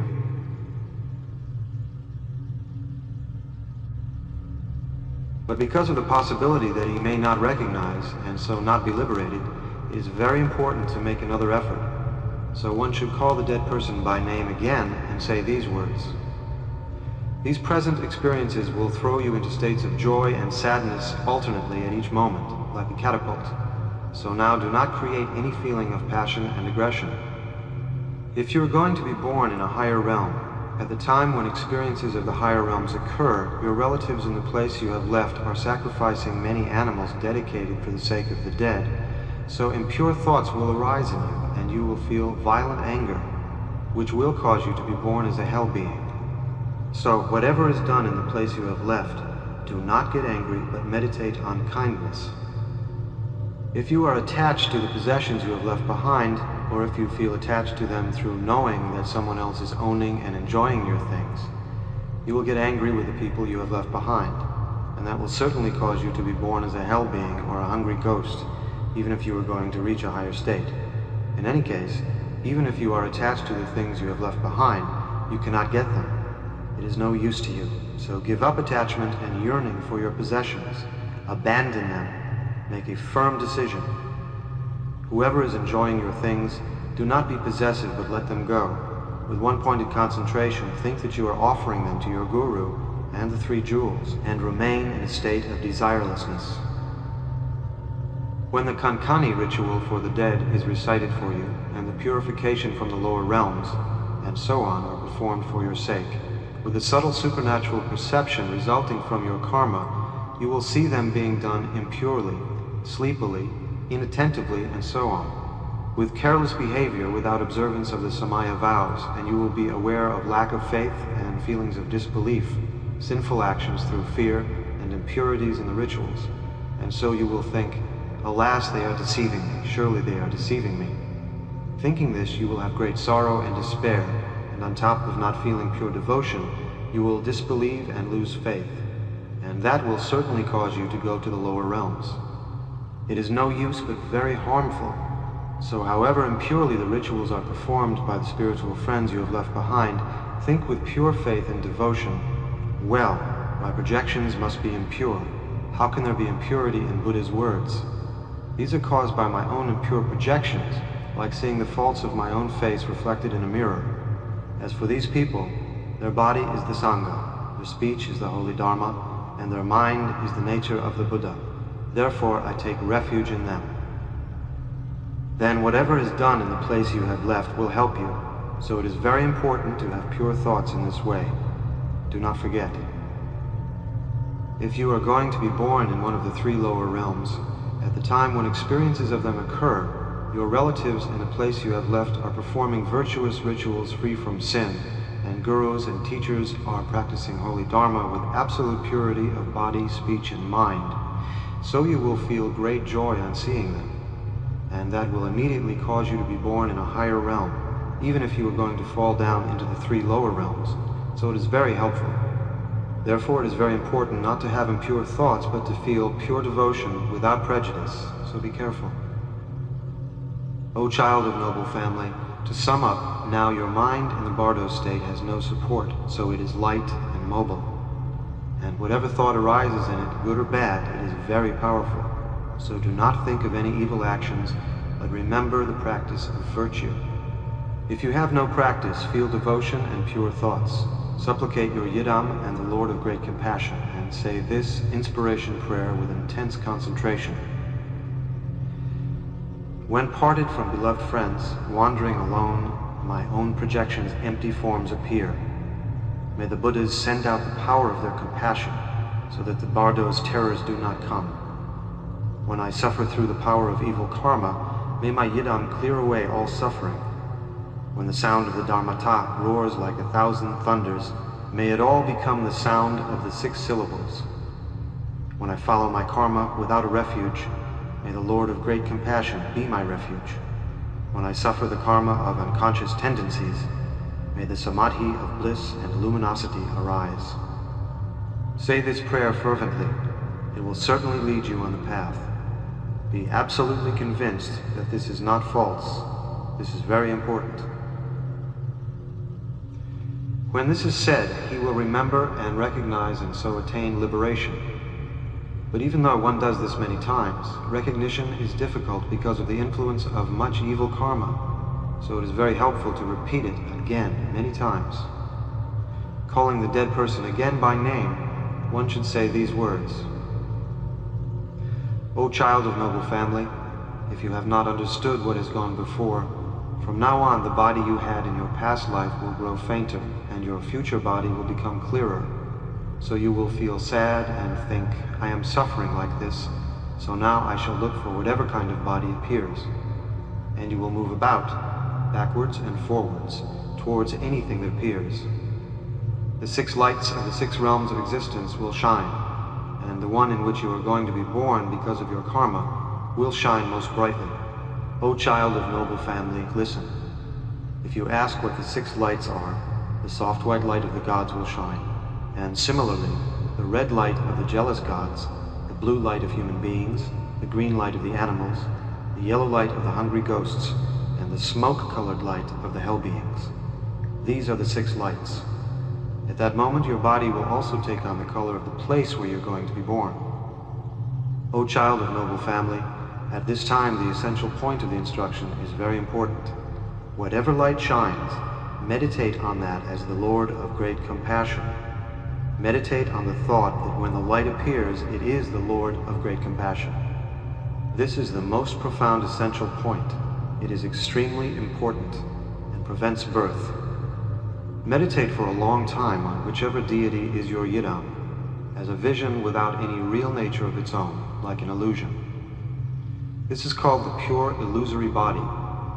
Then let the Yidam disappear from the edges inwards and rest for a while in the inconceivable state of emptiness luminosity, which consists in nothing whatever. Meditate again on the Yidam, then again on the luminosity. Meditate like this alternately, and after that let your mind too disappear from the edges inwards. Wherever there is space, there is mind, and wherever there is mind, there is the Dharmakaya. Rest in the state of simplicity and selflessness of the Dharmakaya. In this state, birth is prevented, and he will become a Buddha. But those whose practice was poor, and who were not adept in meditation, will not understand, and still confused will wander to the entrance of a womb. So the instructions for closing the womb entrance are very important. One should call the dead person by name and say these words. O child of noble family, if you have not recognized what has gone before, now you will feel that you are moving upwards or across or downwards by the force of karma. So at this moment, meditate on the Lord of Great Compassion. Remember. Then you will have the experience, like that which was described before, of whirlwinds, snowstorms, and hailstorms, darkness closing around, and many men chasing you, and you will escape from them. Those without merit will feel that they are escaping to a place of suffering, but those with merit will feel that they are arriving in a place of joy. At this time, O child of noble family, all the signs of the country and place where you are going to be born will appear. So now listen without distraction, for there are many very profound essential points of instruction. Although you have not understood these secrets of recognition before, even one whose practice was very poor will get the point here, so listen. At this time, it is very important to take great care with the method of closing the entrance of the womb. There are two methods: stopping the person who is entering, and closing the womb entrance which is being entered. This is the instruction for stopping the person who is entering. O child of noble family, clearly visualize whichever deity is your yidam as a vision with no real nature of its own, like an illusion or the moon in water. If you have no specific yidam, it is the Lord of great compassion himself. Visualize him vividly. Then let the yidam disappear from the edges inwards and meditate on the luminosity emptiness without any object of thought. This is the profound secret. It is said that by means of it the womb is not entered, so meditate in this way. But if this does not stop you and you are just about to enter a womb, there are profound instructions for closing the womb entrance, which is about to be entered, so listen. Repeat after me these words from the main verses of the Bardo. Now, when the Bardo of Becoming dawns upon me, I will concentrate my mind one-pointedly and strive to prolong the results of good karma, close the womb entrance and think of resistance. This is the time when perseverance and pure thought are needed. Abandon jealousy and meditate on the Guru with his consort. Say these words clearly aloud and arouse your memory. It is very important to meditate on their meaning and to put it into practice. This is the meaning. Now, when the Bardo of Becoming dawns upon me, means that now you are wandering in the Bardo of Becoming. As signs of this, if you look into the water, you will not see your reflection, and your body has no shadow. Now there is no material body of flesh and blood, but these are signs of the mental body wandering in the Bardo of Becoming. So now you must concentrate your mind one-pointedly without distraction. Just now, that one-pointed concentration is the most important thing. It is like controlling a horse with a bridle. Whatever you concentrate on will come about, so do not think of evil actions, but remember the Dharma, the teachings, the transmissions, and the authorizations for texts such as this liberation through hearing, which you received in the human world, and strive to prolong the results of good karma. It is very important. Do not forget. Do not be distracted. Now is the time which is the dividing line between going up and going down. Now is the time when by slipping into laziness, even for a moment, you will suffer forever. Now is the time when by concentrating one-pointedly, you will be happy forever. Concentrate your mind one-pointedly. Strive to prolong the results of good karma. Now the time has come to close the womb entrance. It is said, close the womb entrance and think of resistance. This is the time when perseverance and pure thought are needed. Now that time has come. First, the womb entrance should be closed, and there are 5 methods of closing it, so understand them well. O child of noble family, at this time projections of men and women making love will appear. When you see them, do not enter in between them, but remember and meditate on the man and woman as the Guru and his consort. Mentally prostrate yourself and make offerings with deep devotion, and ask for teachings. As soon as you concentrate intensely on this thought, the womb entrance will certainly be closed. But if this does not close it, and you are just about to enter a womb, meditate on the Guru and his consort as your own yidam, or the Lord of great compassion with his consort, and mentally make an offering to them. With intense devotion, ask them to bestow spiritual attainments. This will close the womb entrance. But if this does not close it, and you are just about to enter a womb, here is the 3rd instruction on turning away passion and aggression. There are 4 kinds of birth: birth from an egg, birth from a womb, spontaneous birth, and birth from moisture. Of these, birth from an egg and birth from a womb are similar. As above, there will be projections of males and females in sexual union, and if you enter a womb at this moment through the power of passion and aggression, you will be born as a horse, bird, dog, human being, and so on, whatever it may be. If you are going to be born as a male, you will experience yourself as male and feel violent aggression towards the father and jealousy and desire for the mother. If you are going to be born as a female, you will experience yourself as female and feel intense envy and jealousy of the mother and intense desire and passion for the father. This will cause you to enter the path leading to the womb, and you will experience self-existing bliss in the midst of the meeting of the sperm and ovum. From that blissful state, you will lose consciousness, and the embryo will grow round and oblong and so on, until the body matures and comes out from the mother's womb. You will open your eyes, and you have turned into a puppy. From first being a man, you have now become a dog, so you will suffer in a dog kennel, or similarly in a pigsty, or an anthill, or a wormhole, or else you may be born as a young bull, or goat, or lamb, and so on. There is no returning here. You will endure all kinds of suffering from a state of great stupidity and ignorance. Circling like this around the 6 realms of existence of hell beings, hungry ghosts, and so on, you will be tormented by boundless suffering. There is nothing more powerful or terrifying than this. Alas, alas, those who do not have a guru's sacred teachings will fall down the great precipice of samsara in this manner and endure endless, unbearable suffering. So therefore listen to my words and understand this instruction of mine. Now the instruction for closing the womb entrance by turning away passion and aggression is given. Listen and understand. It is said, close the womb entrance and think of resistance. This is the time when perseverance and pure thought are needed. Abandon jealousy and meditate on the Guru with his consort. As above, you will have feelings of jealousy. If you are going to be born as a male, you will love the mother and hate the father. And if you are going to be born as a female, you will love the father and hate the mother. So at this time there is a profound instruction. O child of noble family, when passion and aggression arise like this, meditate in this way.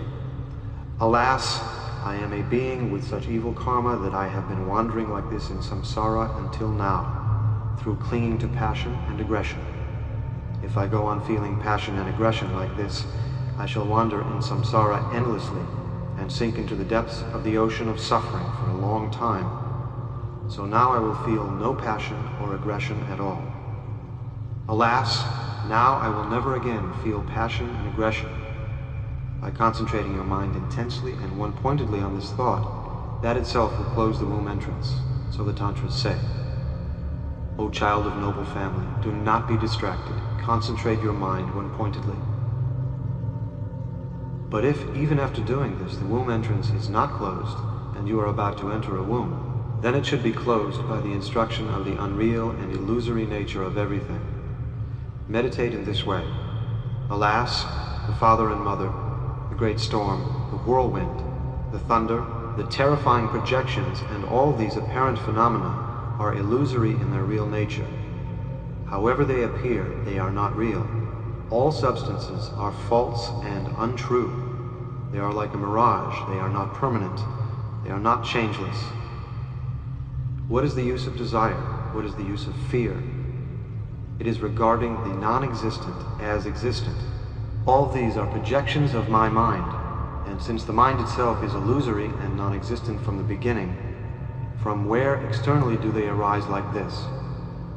I did not understand in this way before, and so I believed the non-existent to exist, the untrue to be true, the illusion to be real. Therefore, I have wandered in samsara for so long.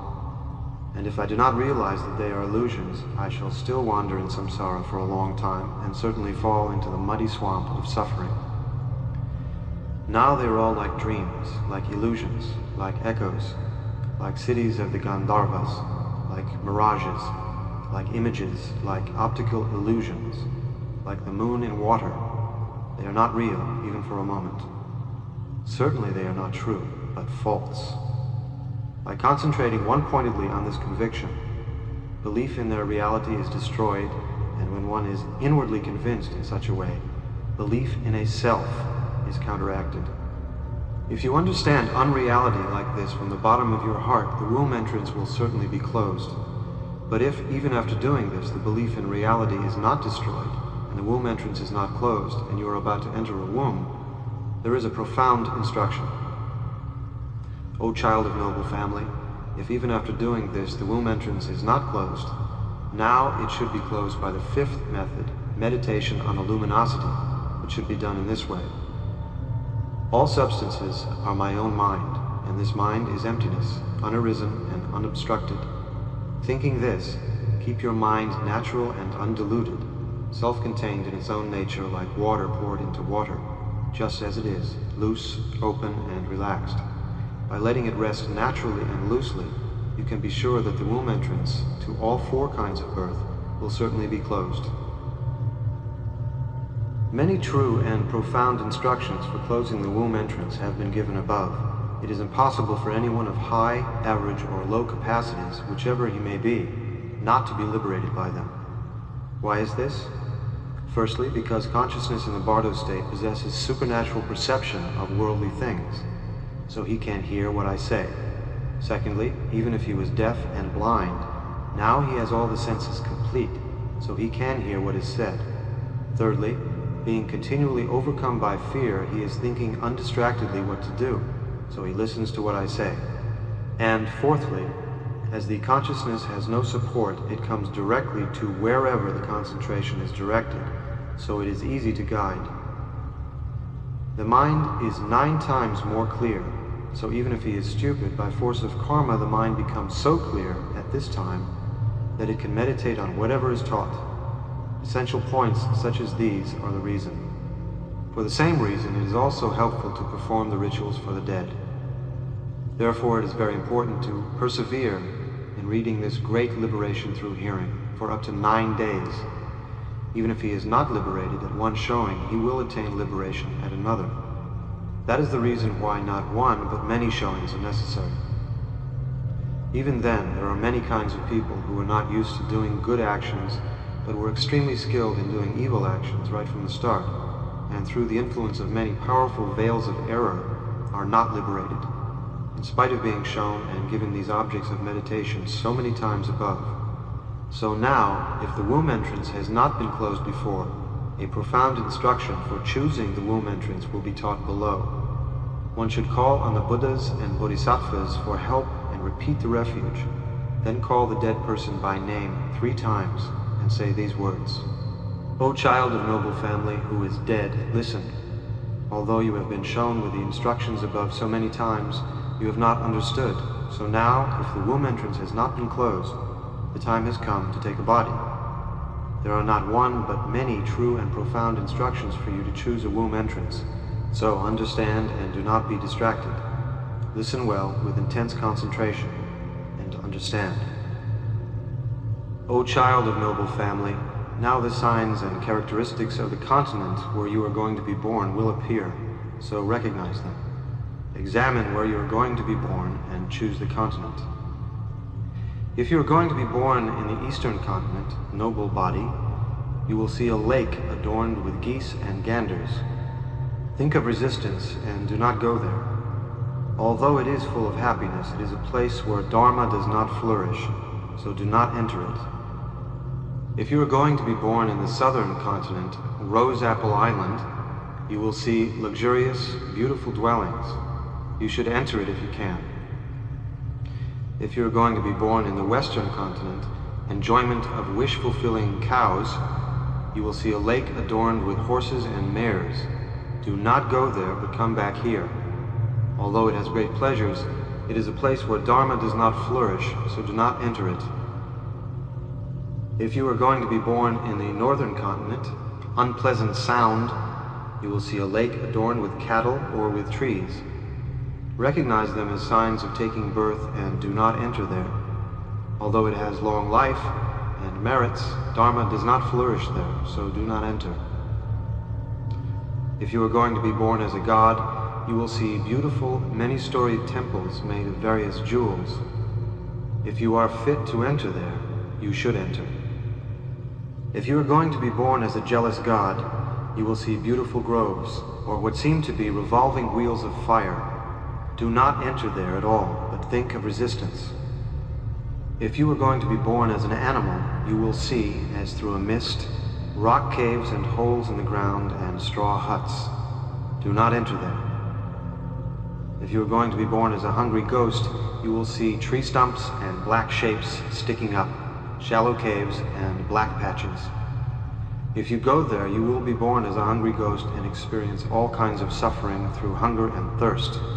So do not go there at all, but think of resistance and persevere strongly.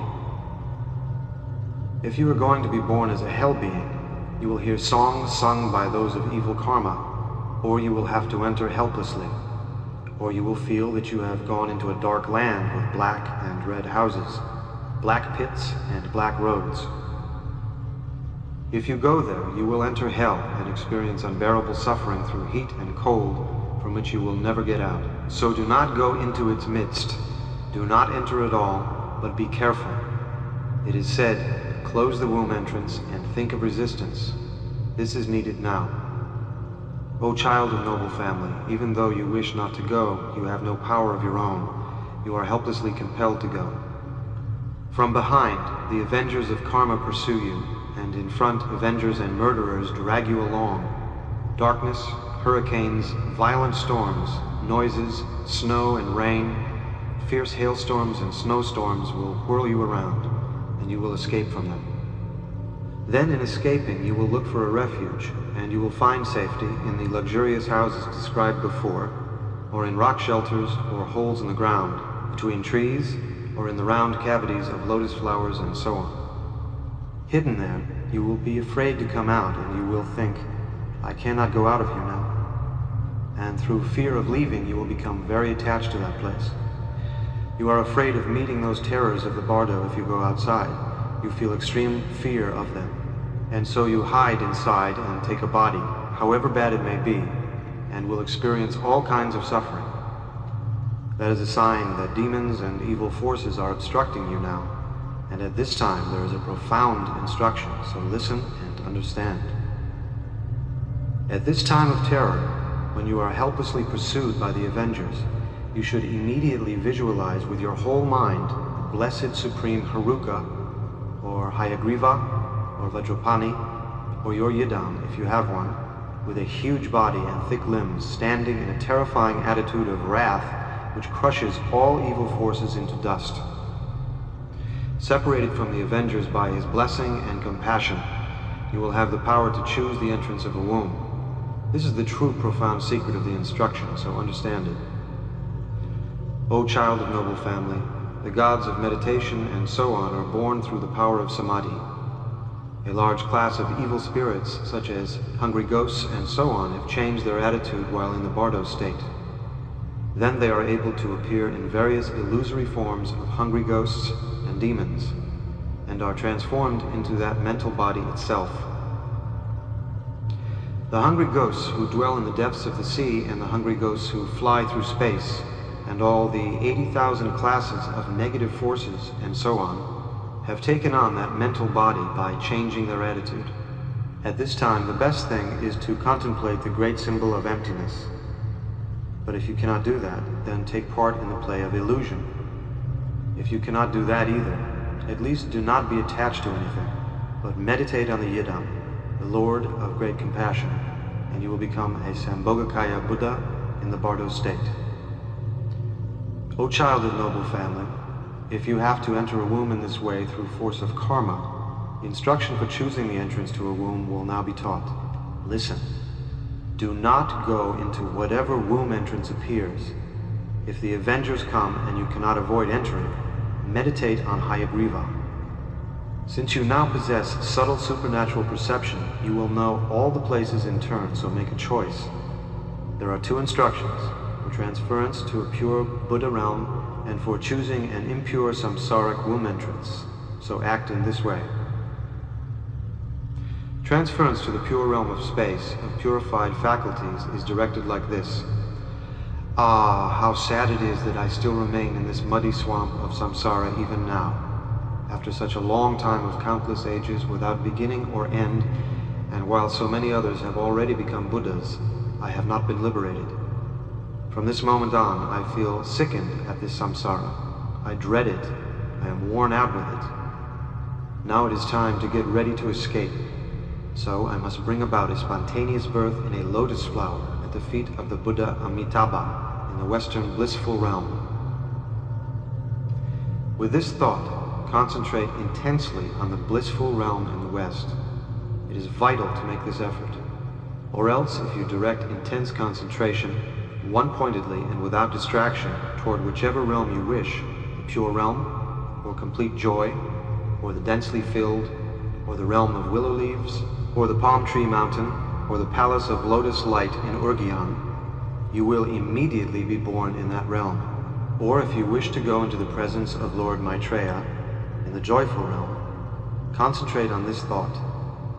At this moment in the Bardo state, the time has come for me to go into the presence of the Dharma King Maitreya in the joyful realm, so I will go, and you will be born spontaneously in the heart of a lotus in the presence of Maitreya.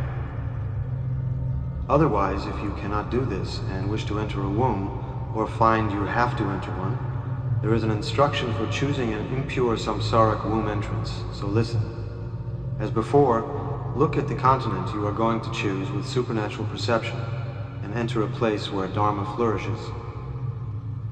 If you are going to be spontaneously born in a filthy dung heap, you will perceive that fetid mass as sweet-smelling, and you will feel attracted to it and be born there.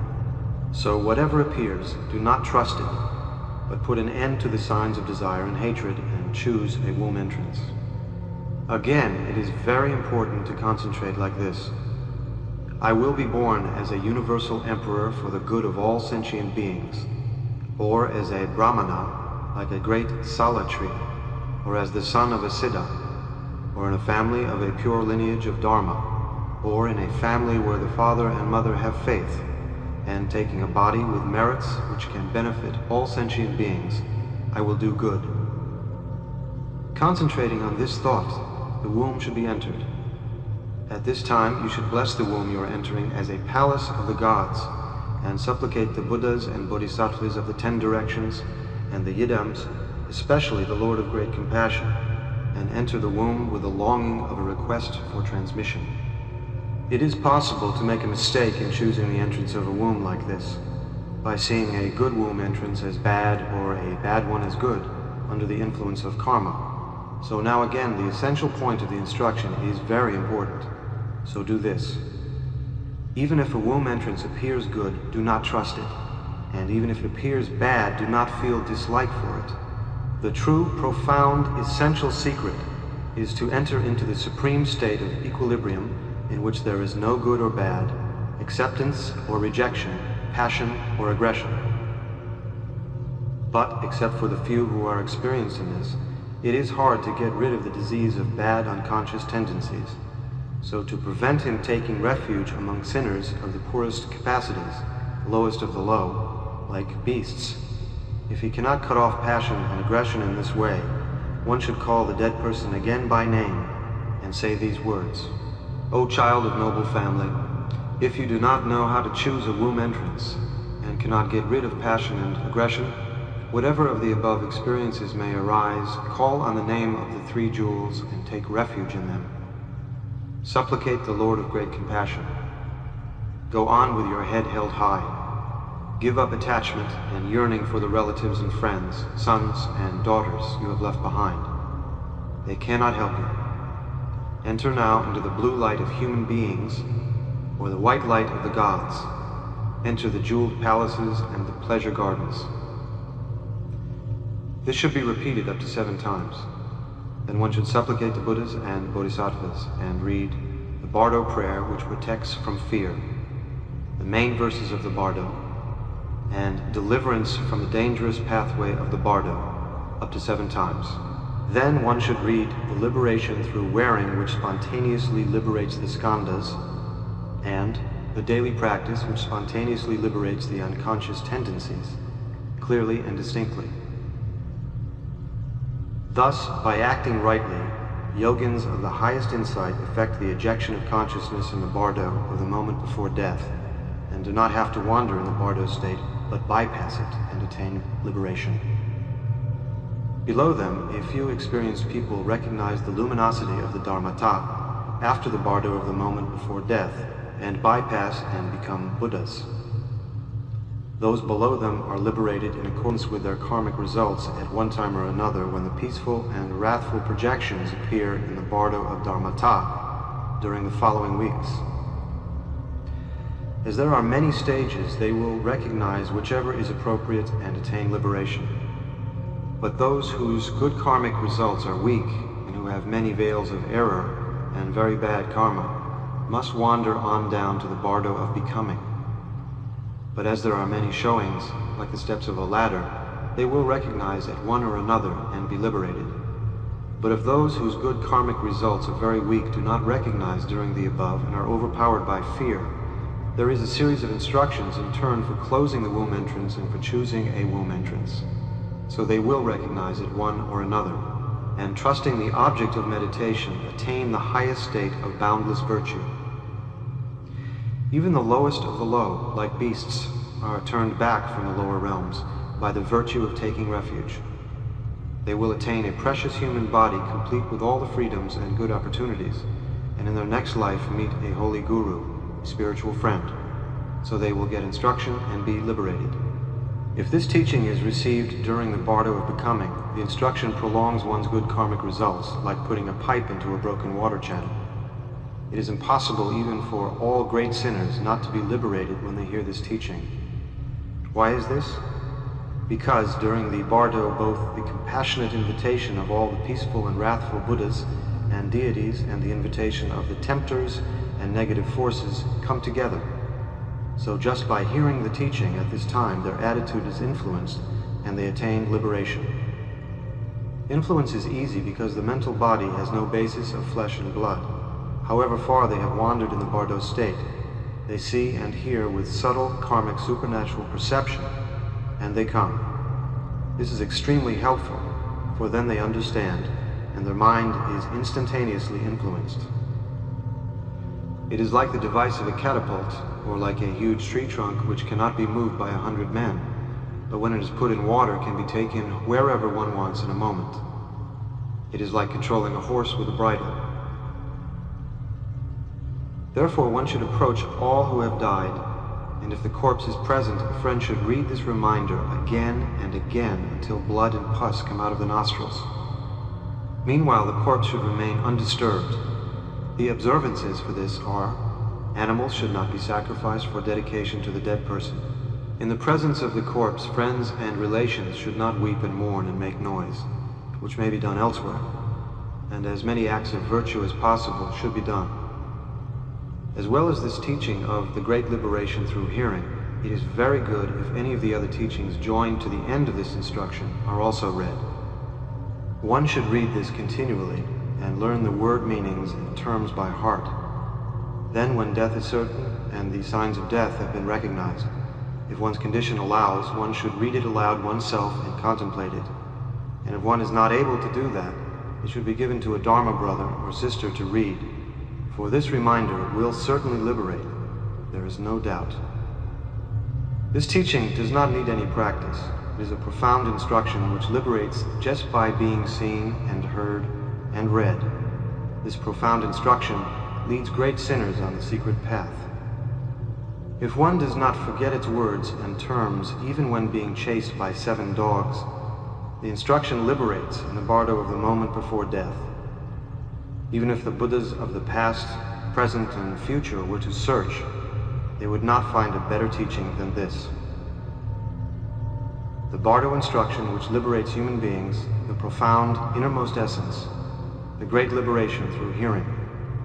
This treasure was discovered by the Siddha Karma Lingpa in the mountain of Gampodar. May it benefit the Dharma and all sentient beings. Sarva Mangalam.